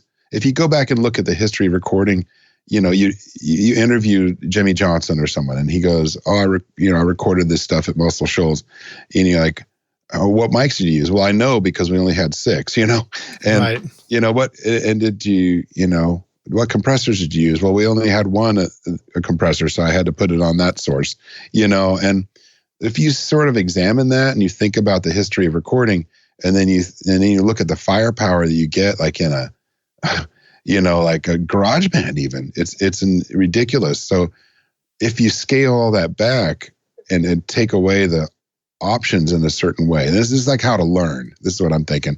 You scale back and you delete all this and pretend you can't turn on a compressor or an equalizer. So move your mic around and change the setting on your amp and put the drums in a different room and do all these things until you get a sound you like. You're going to have a far better recording. But if you take a improper for the what you're trying to achieve, recorded source, and then try to manipulate it with plugins and editing and stuff for weeks on end, you're just gonna get garbage. And that's what I see a lot. I see a lot of that. I see things. I had one time, there was a song, it was kind of a surf song. It was in one of the workshops. And, when I said, that consider this a demo and re-record it, I got all this pushback, well, the drummer's going to come and play back over it again. I'm like, is there a click track to play to? No. I'm like, well, that's impossible. For this song, that's going to be nearly impossible. Or you're going to be just editing drums for the rest of your life. It's just like, just record it again. It's going to get better. There's nothing you need to save, Yeah. And I think those are the kind of things I see a lot where I'm like, why are we settling for this? The smart things, like say the guy I was working with this weekend, he had an intro to a song that he had done in his demo with a really specific, strange guitar pedal that obviously had its own sort of oscillation and things in it, unrepeatable. So he kept that. And he said, can you mix this in at the intro? Yeah, man. How are we going to ever capture that moment again? And it was just recorded direct, and we just did some manipulation to that to make it more sonic, Mm-hmm. And so that's the good thing. Like, oh yeah, keep that, because you'll never, whatever randomly happened there, that's pretty unique, But don't, if you have if there's problems with your vocal or your drum take or something, then redo it, man. It's like, Jesus Christ. And I think people hang on to this stuff where they get kind of lazy, or take it, do the Eno thing where you say, well, you have to keep everything we do, but it can be manipulated to become another thing, and that's a wonderful way to work, pull out those oblique strategies cards. But, people they get too attached. They won't let things go, and they won't, consider redoing them or dropping them or all these things. And that's the biggest thing I see is that's just not knowing how to produce, and not really, compounding, like maybe not knowing enough how to record. And then on top of that, adding too many tracks of not perfectly recorded things. And, that's just stuff I see so frequently. And then slathering plugins on it to try to make it work, it's kind of endemic to because we're presented too many tools, Yeah. You can't pile shit on shit. Yeah. Just get a bigger pile of shit, I guess. Exactly. You mentioned something about like the guitar thing, and then, you captured that moment and then you put it into the mix, I think. Mm-hmm. And it's just reminded me of something that exists. I guess it existed in tape and console world if you set things up this same way as you do in a DAW. But in the computer world, there's so many things that if you rely on the plugin for, you're creating an impermanent musical decision. And one of them is things that change over time. So like even delays or, modulation plugins and things like that, they often don't play back the same way twice. Yeah. And we miss that opportunity to capture it once, and it's committed now, and we might not even be aware of it.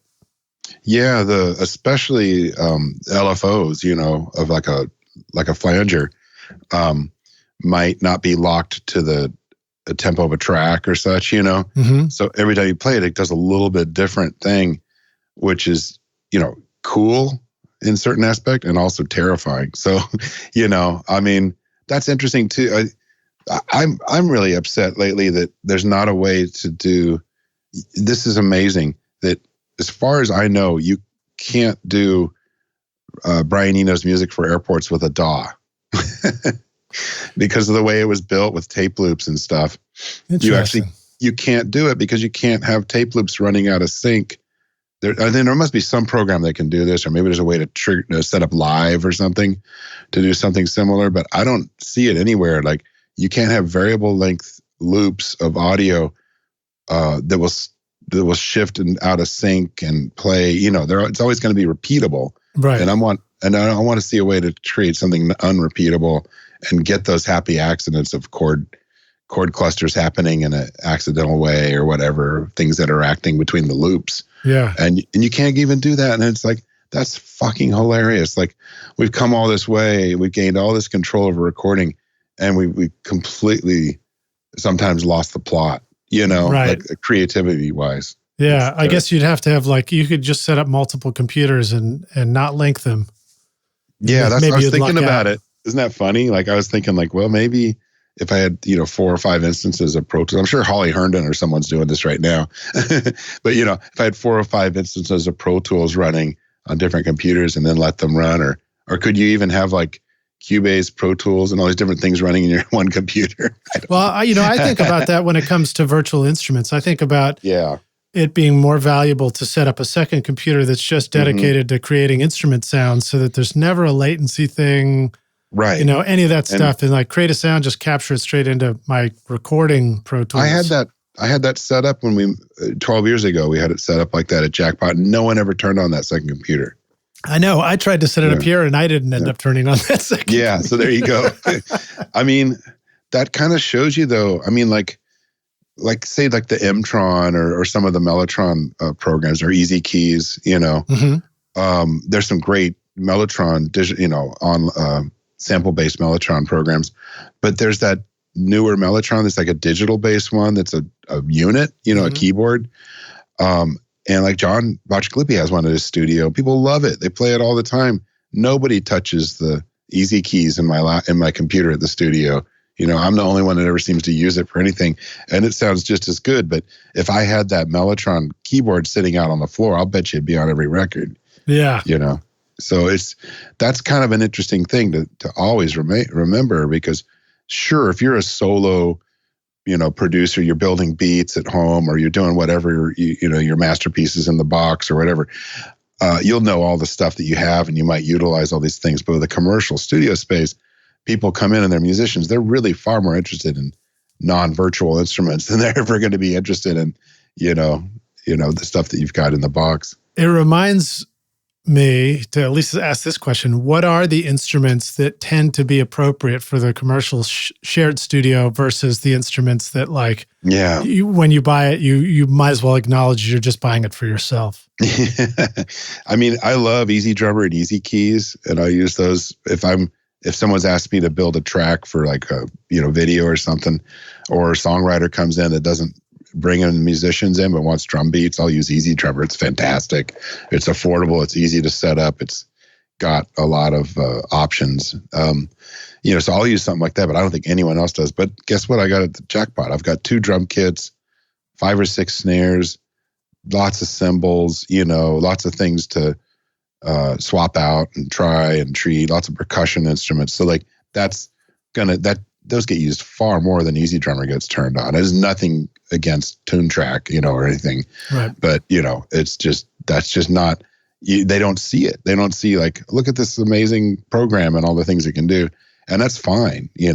I'll recommend it if someone goes, I want a different drum thing here and I want it to be in the box. Oh yeah, use this, But, the real drum kit gets used. And it's same with the piano. Easy Keys has some really good grand piano sounds and things, but we've got a real upright in there, and that makes it on tons of records. And so does the Hammond M3 and the Leslie speaker and the Rhodes and the Wurlitzer, Yeah. Those get used. But I had a keyboard, a fantastic keyboard, the RMI, which one? What was the name of that? No, not the Roxachord. It's a different one, but it's an RMI keyboard. Rick Wakeman had used one, all these people. Has some fantastic sort of Farfisa and also more piano-ish sounds. It was a, organy electronic keyboard. Nobody would use it because it didn't have kind of the cachet of a Rhodes. No one knew a Rhodes or a Worley or a Hammond. Right. They know those, but they don't know what this RMI is. And even now I've got a Korg, oh my God, D3000 or something like that, something 3000. The one with the tube that shows in the front? No, it's not that one. I guess it might be some different number, DW3000, something like that. It's a polyphonic synth. It's analog, digitally controlled analog. It sounds great. You can buy them for $300 on eBay, and that never gets used, even though it's fantastic. But people will grab the Moog, like the Moog Little Fatty, and that's on all these records. It's all over the place, Yeah. And even that, there's even a Moog Voyager, but it's the rack mount version. It doesn't have a keyboard attached. Hardly ever gets used, even though it's far more powerful than the Little Fatty. So these are the things you start to see is oh, I see. They use the things they know or the things that are easy to set up, but they won't even plug a MIDI cable in I have like 3 M Audio keyboard controllers you just plug a cable in and run the Moog, but they won't touch it, Yeah, it's funny. When I go do the Bonnaroo Hay Bale studio, I learned that about keyboards. It's like, bring the Nord Stage or whatever that everybody knows already. They already know how to get a Rhodes sound, a Whirly sound, or a piano or an organ. Yeah, it's got to be something familiar, and that's, I mean, if you open a studio and it's all this weird specialty equipment, you better be, working with people better be coming in that want that, you know what I mean? Or they're just going to be like, I've never heard of this kind of drum kit or whatever. Yeah. So, guitars and amps, that's a tricky one because it can be very helpful, but a lot of the times what I learned, same thing. It's like people come in, they brought the guitar, they like playing, and the amp, they know, and the pedal board where they know how to get a sound. Well, I first had like my own band's equipment, like bass amps, guitar amps and stuff. I owned all that stuff for a band, and we had Elliott Smith's drums and some of his amps and guitars at the studio when we opened. And so the thing I first started realizing is that people would bring in everything, but then I would need stuff to sub out, like, your kick drum has a sealed head, but you don't want that sound. We better use this other kick drum. You don't want to take the head off or whatever it is. Yeah. Let's sub that out. Or your tom sounds really weird. Let's give you here, try mine. Your amp is broken. The speaker's ripped. Let's use our amp. So the first thing I started doing was just having stuff I could sub out. And then I started getting jobs like the Go-Betweens or something where they're flying in from Australia. And I needed to have everything, as well. So we'd use, whoever's drums we could. Actually, Janet was playing drums on that. So that Janet Weiss. So she was here in town. But we used, I had to have guitar amps and bass amps and things like that available for use, and keyboards and things. And so those have to be available, Yeah. They can't bring all that. So, I just sort of accumulated more and more stuff. The thing if you've got one really good all-purpose guitar amp, I have a Fender Concert from the 80s, that Rivera designed when he worked there. And that thing is just, the main input channel on that is just really straight up guitar, 12-inch speaker, 50-watt tube amp, like that pretty much fills almost every need. And then I have some other oddball things and odds and ends, some cabinets a friend of mine built. They don't get used as much, but that Fender Concert's on so many records. You wouldn't believe it. During the height of record making, Tom Dowd, Muscle Shoals, Stax Studios, Ardent Studios, and the New York City record plant all turned to one company to build their consoles. That company is now Spectra 1964, carried on today through Bill Cheney and Jim Romney. The extremely stable, high-speed circuit design of the 101 amplifier provides unequaled headroom, low noise, and linear output irrespective of transient audio peaks, giving you cleaner, punchier, dynamic recordings. Spectra 1964 brings you the sound of ZZ Top, Aerosmith, Bruce Springsteen, King Crimson, John Lennon, and so many more. Created by the missile engineers who were central in rolling out the systems that protected the free world for over half a century, Spectra 1964 literally brings rocket science to your studio. With the STX 600 mic pre with built-in comp limiter, full-frequency passive BBDI, and C610 dedicated comp limiter, start making records that last a lifetime at Spectra1964.com. All right, let me jump to a new question and ask you. I could talk like this for days. The same one, basically, but what are some of the most common mixing mistakes that you make now as a professional mixer? Well, we talked early on about the sort of curl up in a ball thing when you get those revision notes. And, I think some of the mistakes that I'm putting these mistakes in quotes. Right, because you don't make them on Rockstars. If you hire Larry for a mix, now he won't make this mistake on yours. Just prefacing. No, I might. This is I'm thinking of the mistake as being what the client doesn't approve. So I feel like one of the mistakes I'll make is actually getting things too clear. I'll get the file. One of the mistakes that people make on their end is sending me really crummy rough mixes that they would never even sign off on to play for friends. So that is maddening. And it's something that Chad and Andrew and I talked about quite a bit in those interviews last year.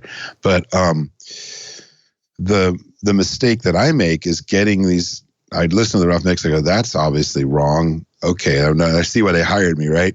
And then I start cleaning it up a lot. Maybe I'm isotoping the heck out of the things and trying to get clarity back into the vocals or instruments and stuff. And then I send it to them and they're like, it's too clean. Right.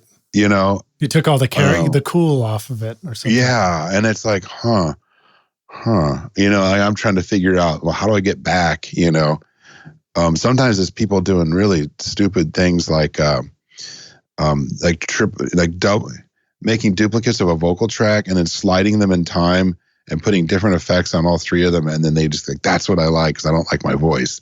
And it's like, it just sounds like a clattering of echoes and things. And it just doesn't really sound like doubles. It just sounds like a mess. But they won't let go of it, so I'm taking all that off or I'm just in a raw track, right? So I'll just do like a simple echo effect, like a slap back, and I'll clean the vocal up. And then the person hears it and they're like, I hate that, So that's the mistakes I make in quotes, but I don't know how to undo and not make those mistakes. Because I'm trying to take these home recorded things and make them sound better is my first goal.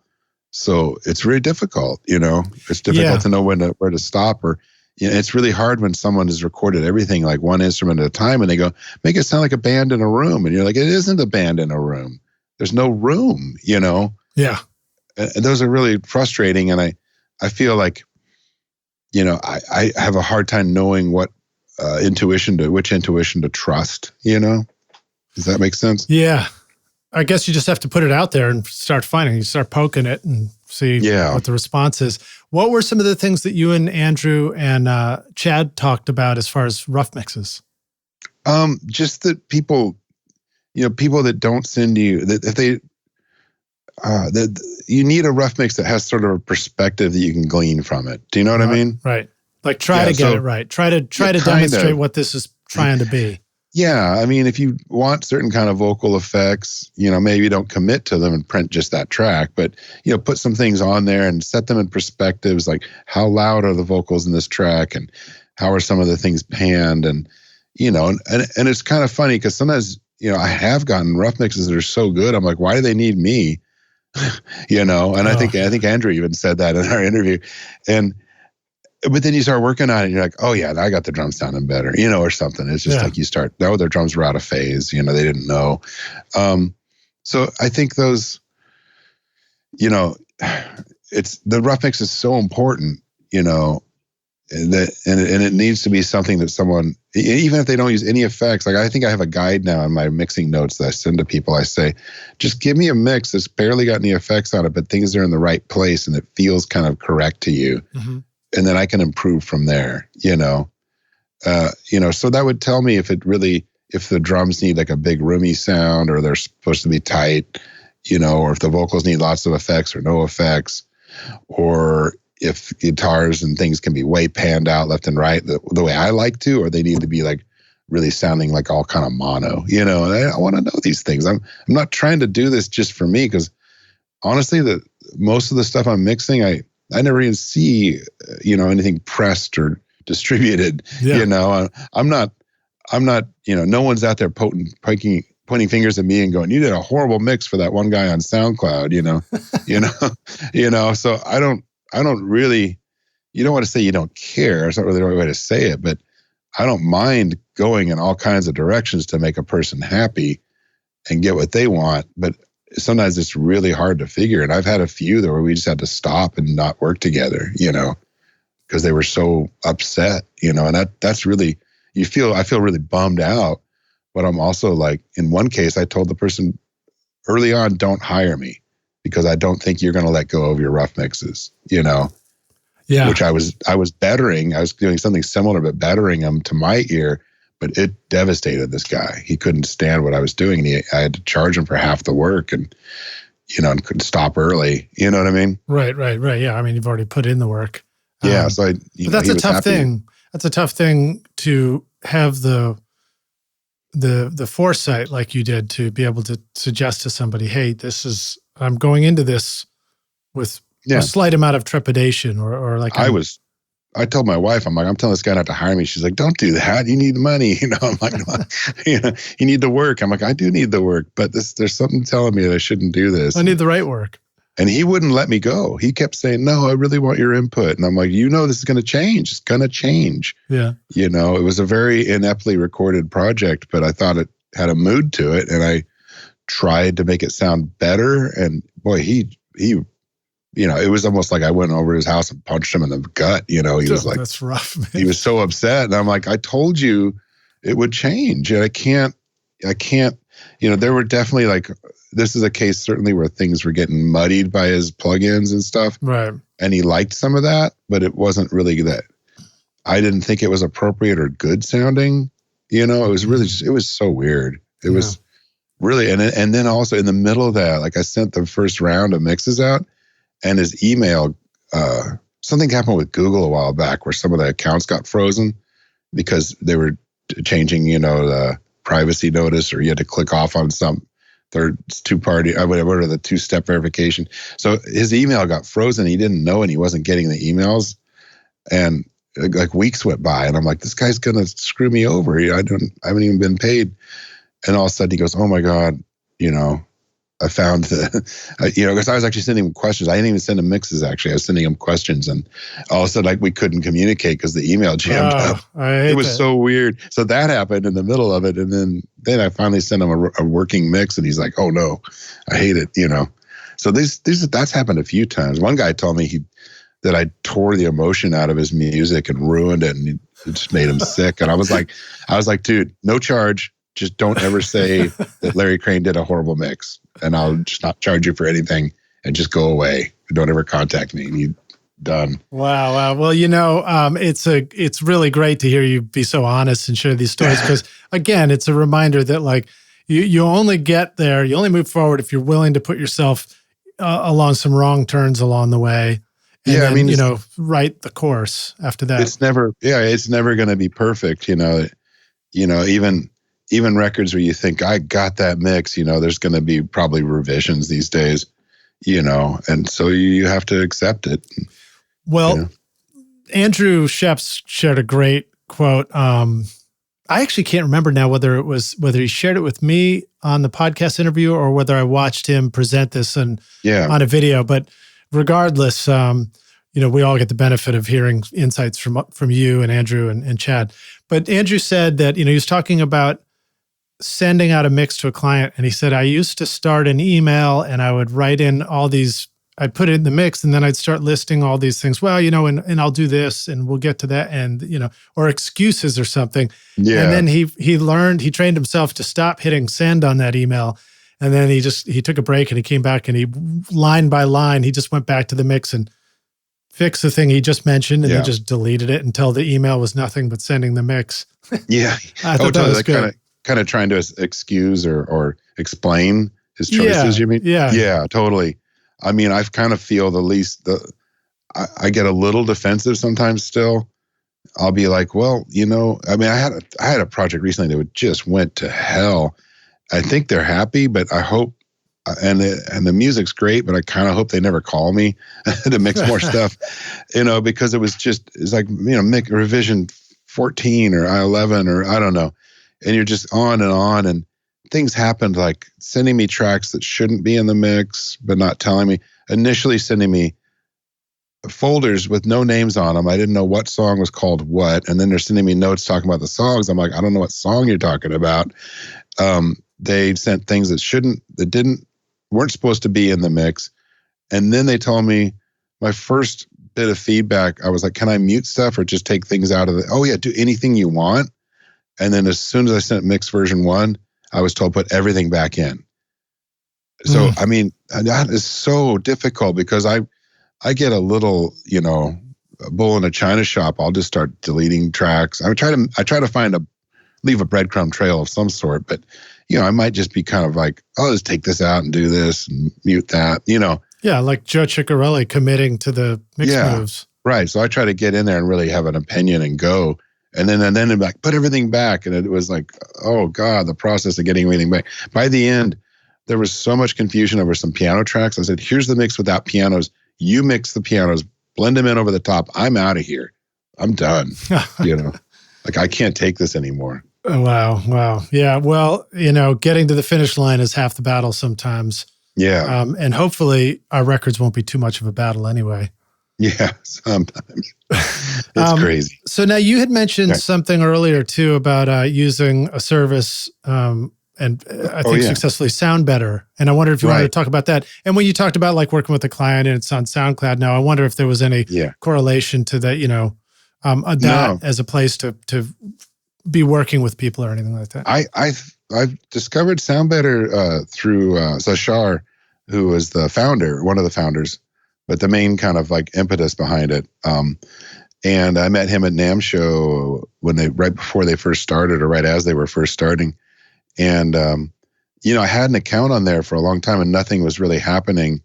And then I got the premium account, which is sometimes kind of hard to get. It takes a little while and they got to approve you. They don't let everyone just have one. But the website is basically a service for finding people to collaborate with. So, I just offer my services of mixing, but people actually will sing or play bass or master or do other stuff on there too. Yeah. They even people sell beats on there, which is a brilliant thing to have on there, I think, these days. Excuse me. That harkens back to an old school. I mean, because you and I have been doing this long enough to remember, I think it was eMusician, right? Mm-hmm. Right. Which was like, that was an initial attempt at creating something like that didn't quite. Yeah, I was trying to remember the name of that. I'm forgetting her name, the woman that ran that. Yeah, I thought she was down in Texas. Somewhere like that, maybe. Really, really awesome lady. Well, so Sound Better is here now, and I know a lot of people are successfully using that. Is there anything more about that any tips about best ways to use that or best practices you've learned? Yeah, I'll tell you, from my perspective, is number one, if anyone listening signs up for this, don't expect much initially. It's pretty. There's a lot of people on there, and don't expect to get into the premium category, which costs you like I think $60 a month or something. But don't expect to get into that right away. And also, just being in that doesn't mean that you're getting work. It really is. I'm finding the only work I'm really getting is people searching me out because of my credits and somehow finding me through there. It's interesting because I don't want to detract from anything, but they can just go to my website and find me and hire me directly, and I'm going to charge them less because there's no cut being taken. But some people just seem to find me on there, and that's where they want to work. And I'm like, okay, it's a pretty handy website. It keeps track of your messages with the artist or whoever is hiring you, and you can upload files and everything through there. They can put their mixes, their raw tracks, and you can download them off of there. It works really easily. And it keeps track of stuff and it holds the money in escrow and then pays you. So that's really, all those things are kind of cool, right? Very cool. So you can sort of have a client put down an advance before you get going, knowing that the money will be there. You're not going to get ripped off, and they're not going to get ripped off by you not mixing their song or something too, if you were a flaky person. Very cool. So yeah, I like all that stuff. The work I get on there, some of it's really cool. Good stuff. Some of it's pretty amateur hour. I hope nobody that's hired me is listening to this. They know it, maybe. I don't know. Just hobbyist, homemade thing, and they're just trying to see if they can get it sound a little better. Yeah. But other times things are pretty cool or studio recorded or, they just find me through there and they feel comfortable with the service. I'm like, great. It's kind of like you got to be cool about it. I mean, because you could try to take all your jobs off of that site and work on them independently, but that just would be kind of uncool, Right. I mean, people you're fine. And I find that a lot of people are finding me through there that apparently would never have found me outside of that. Maybe they don't read tape op which is, terrifying. But, maybe they're just somehow they were just typed in like, who has anyone here worked with Elliott Smith or Decemberists or something, Yeah. And they find me and then they hire me. And so that's kind of cool. I mean, it's like, I didn't think much of it, and then I looked at a thing that showed me my total earnings over the last. It's only been about 2 years that I've been getting lots of jobs, and I was like, oh wow, that's actually, that's a significant portion of my income, or not a huge chunk, because Tape-Op pays a certain amount, and any profit from the studio, which I don't know if there's any, or my studio sessions probably are the only things that are really profit for me. So you haven't joined the 3 Comma Club yet? No. do you know what I'm referring to? What's the 3 Comma Club? It's a hilarious skit in Silicon Valley. It's when you become a billionaire. Oh God, no, I'm not in there, man. I'm not. And the guy, he had an oil painting of 3 commas on the wall, an impressionist oil painting of 3 commas. I don't remember that. That's funny. Yeah, no 3 commas. I mean, I'm definitely I bet anyone that reads Tape-Op thinks I'm making far more money than I make, because I'm always like on credit card debt and just juggling money, and I'm just hanging in there, Well, we love you, Larry. I hope so. I speak for all of us. Oh, good.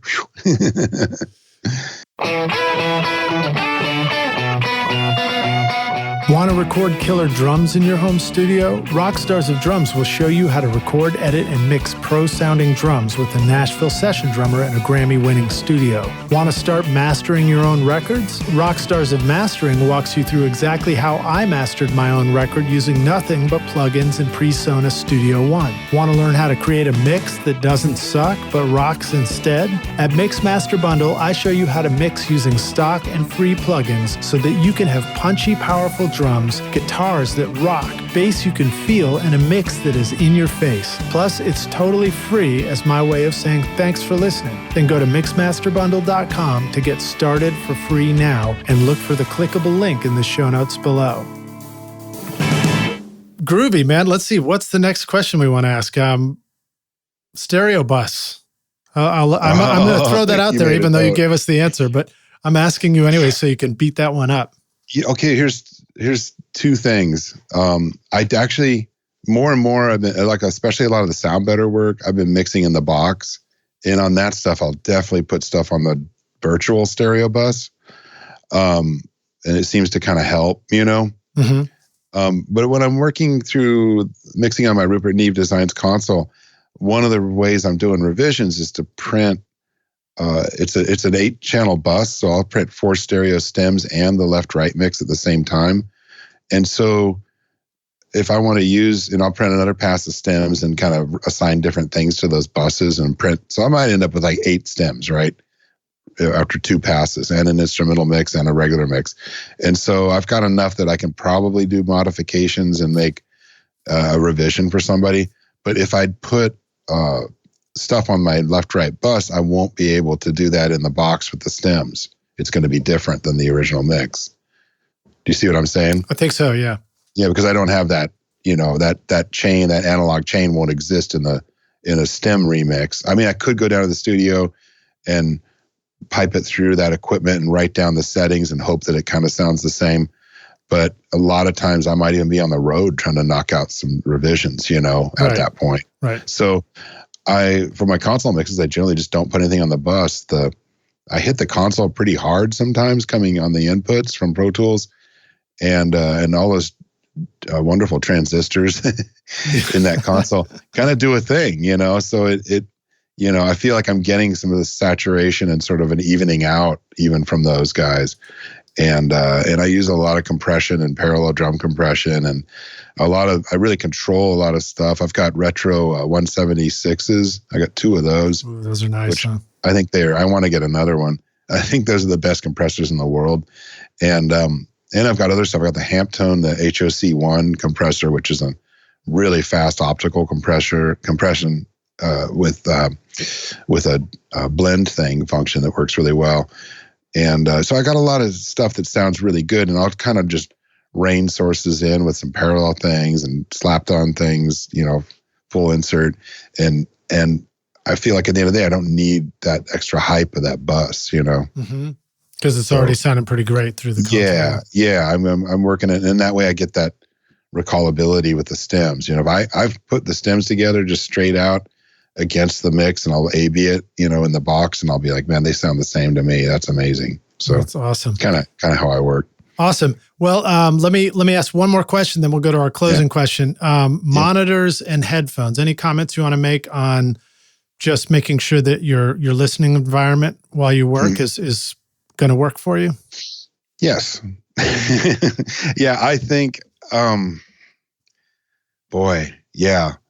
been on I think any of us that are worth our salt are still on a quest for the best speaker in the world to listen through, At the studio now, we've got ATC SCM25As, a pair of those, which for a smaller, I say smaller, they're not that small, but for a smaller near field, is a pretty decent, well-balanced, good sounding monitor with it gives you a lot of information. That's a active monitor or a passive? It's active. Yeah, it's powered. They're about 8,500 a pair. So I think, when you start to get into that right around 10,000 a pair range, you find some pretty decent stuff. There's not a lot of garbage being made at that range because who would buy it, Right. I have that. I have some NS10s that I never, ever turn on. And you've got replacements if I read your website. And I got another set in a box that I have never even seen. And I've got the Avantone monitors, the little cubes that are powered. They're powered by some cheap Crown amp or something. And I really like those a lot. I used to use Aratones back in the 80s when I was an artist and we'd be working on records. We'd always check them on those. And I find that sort of lo-fi, Pinto, the back seat of a Pinto, car stereo sound is really good to reference, and I do a fair amount of listening on those. And then, it's in a room that's not designed by some special acoustics person and has a little bit of bumps here and there, but every room does, for the low frequencies, but the listening position is fairly good. And really, once we put the ATCs in there, everything was much better than the previous, I won't name who, company. How big are these ATCs so we can visualize? The 25s, they're much bigger than an NS10? Oh, yeah. Like 2 times bigger, maybe, sort of, in a way. Yeah, at least, as far as the front face of it. They're heavy as shit. And what about the size of the control room? How relevant is that combination? This room's like 15 by 30, sort of. Not exactly those numbers. So it's really deep, and there's diffusion and absorption all over. The back wall's got a lot of absorption and bass trapping, and bass traps in the corners, and a high ceiling. It's almost a 12-foot ceiling. So that stuff, and there's a cloud above the listening position. So I think all that stuff's very important. Like I come home here to my home setup, and I'm kind of near a wall, and I've got a real trap up between me and the wall here where I'm sitting in the listening position. And it's always, I continually hear something phasey that I've never gotten, even in different rooms at the home set. I've never had a home setup where I was like, this is working great. So it's like I lots of times I'll double check if I'm working on anything in the box here. I'll go down and double check it at the studio in my next session or something. Yeah. Especially low end and stuff. And I use headphones. Right now I'm actually wearing a pair of Focal Spirit, like their original version of the headphone that Focal was making. And at the studio I keep a pair of Beyer Dynamic DT770s in my. I have a locker. I love those ones. Yeah, those are really good. Jason Lytle from Granddaddy, I did mix one of his solo records with him, and he brought those with him, and we would swap out like mixing and editing, and I'd be editing on his laptop and using the speaker, those headphones, and I was like, these are great for detail. Yeah, they're really good. But I like the Focals a lot too, and I like some of the mid-level Audio Technica stuff's quite fine too. We use the M50s or 50Ms or whatever they are in the live room for tracking, and everybody loves them. There's lots of low end, Awesome, man. Comfortable, durable. Well, that's great, man. Thank you for sharing all those insights, and thanks for being so honest on this podcast and giving us a real insight into what it's like. I just lost 5 clients, but a lot of great tips on mixing too. Really great stuff. So thank you. Appreciate you being here. I'll ask this closing question one more time, even though we asked it on the last episode. But we're going to go back, take the way back time machine, and you go back and give yourself one bit of advice. In this case, maybe what advice would you give yourself early on for mixing that you feel like it would be helpful? The first thing I would do is say, learn to check phase. Yeah. I had an incident, and maybe I mentioned this last time, but with John Golden called me one time, and he was trying to cut something to vinyl that I'd mixed, and he goes, your snare drum's out of phase with your overheads. And I was just horrified to have him do that. But I mean, he's the nicest guy in the world. At the mastering stage, he was able to identify. Yeah, he knew that, because he's also was a tracking engineer at Wally Hyder's and stuff. But he knew what exactly was wrong and told me. And then I knew once he told me, I said, oh, just invert the XLRs. But I was using a Mackie 32x8, and it didn't have any phase buttons. Oh, that's right. Yeah, there's no polarity switches, I should say. And you couldn't just go push a button and just check it. And no one had ever told me to do that. I never went to recording school, and even recording schools back then, I'm not sure if they were teaching that. I don't think so. I don't think I really learned it until I was in Pro Tools. Right. Isn't that weird? Well, no, I'm sorry. I might have had it on some of the mic pre's. We might have been checking it here and there. But mostly, like, you learn the first thing, which is like top and bottom snare should be flipped or whatever. Right, they'll tell you that. But what about those two against the overheads? They don't, you know what I mean? And I think that's one of the causes that we took up with Tape Op, was to kind of get some of that sort of just basic information out there that seemed to be missing from, like, recording manuals or what have you. So that was something that once I got that together, my drums started sounding better. Hey, and what else would I tell myself? I would say, don't be afraid to try the craziest stuff. Mm-hmm.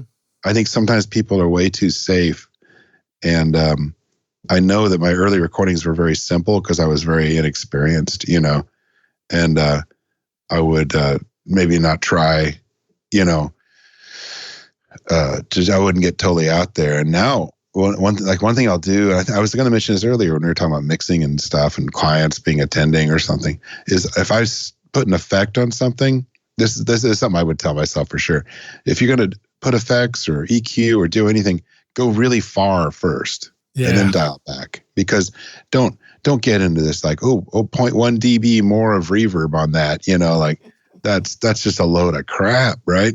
I mean, go in there, dig in, and make, turn the reverb way up, and then someone's going to go, oh God, that's too much, and then you turn it down to where you probably would have put it if you were just being kind of conservative, but instead that they at least the artist gets to feel like they're having some input.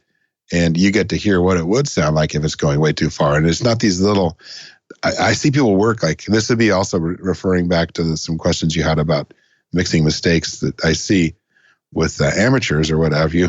But just little minuscule steps, namby-pamby little, I'm going to turn this up a tiny, tiny bit.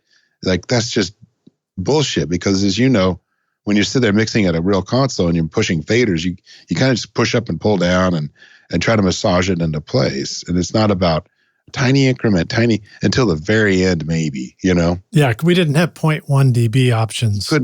People still, I'm like, they're sitting there. My hands are on those little faders, and they go, oh God, can you just go up like a point, like half a dB? And I'm like, there's no half a dB, I don't know. It's just listen, and I'll turn it up a little. Is it better? I get so tired of that. It's like that's not really, some of the stuff you can sort of hear like a 0.2 dB move maybe, like in the computer, but kind of not, Yeah, well, and it's very easy to fool ourselves too. Oh yeah, boy. Yeah. Which is not to encourage self-doubt, everybody.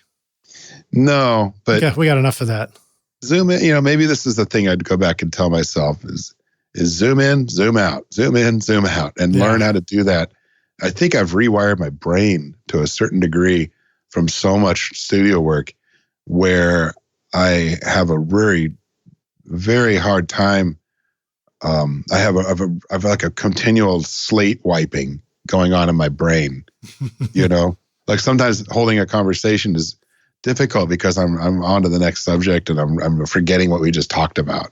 Yeah. You know, because I don't think I was as bad at this before I was doing audio full time.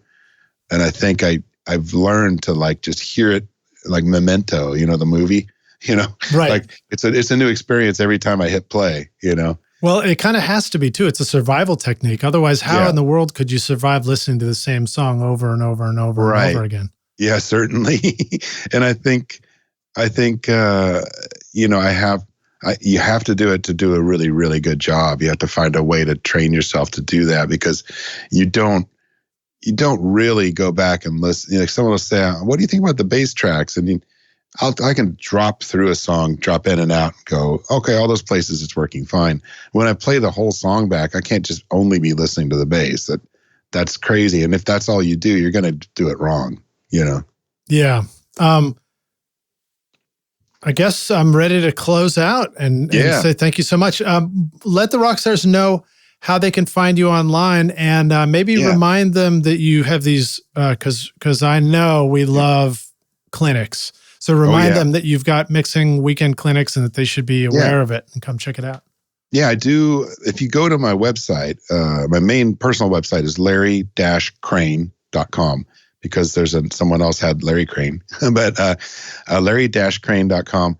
And that's got a lot of information about my courses on LinkedIn Learning, my weekend workshops that I do, which are, I think they're $400 a person, and it's 10 people. And we do a 2-day weekend course where we go through your tracking. We listen to your mixes. We go to your multi-tracks. We talk about a lot of the things I just talked about, like learning phase and stuff like that, and getting balances and being creative.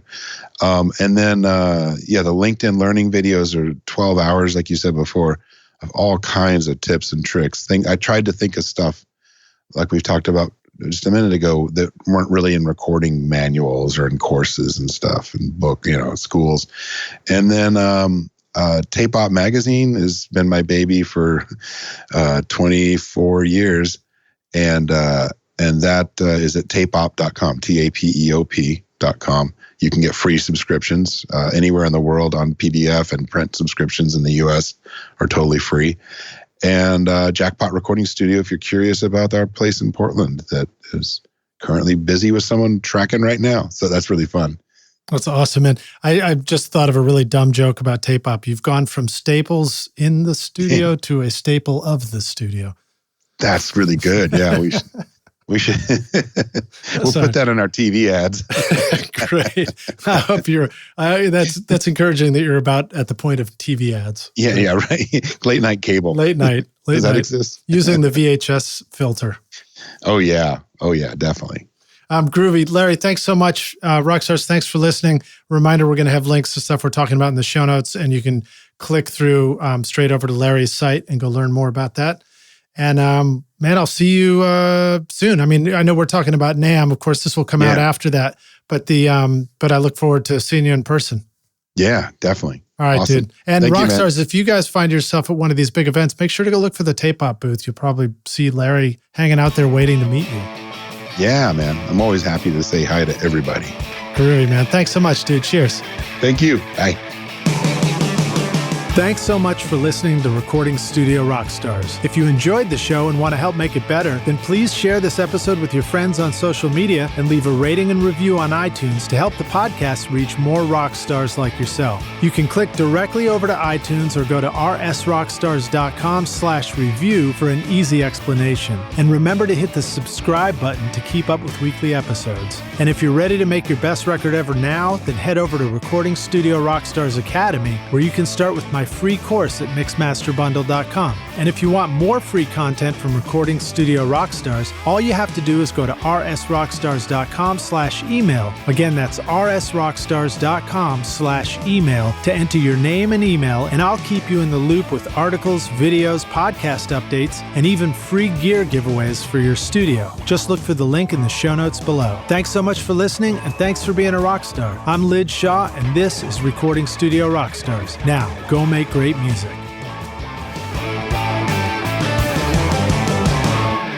Recording Studio Rockstars would like to give a big thank you to our amazing sponsors who help make this episode possible. OWC, Whisper Room, Spectra 1964, PreSonus Studio One, JZ Microphones, United Plugins bringing you Hyperspace, Royal Compressor, Fire Cobra, and Front DAW, and Audio Movers, helping stream high-quality audio directly from your studio. You will find links to all these wonderful sponsors in our show notes. These are all things I highly recommend for your studio. They're going to help you make your best record ever. So thanks so much for listening, and we'll see you guys in the next episode.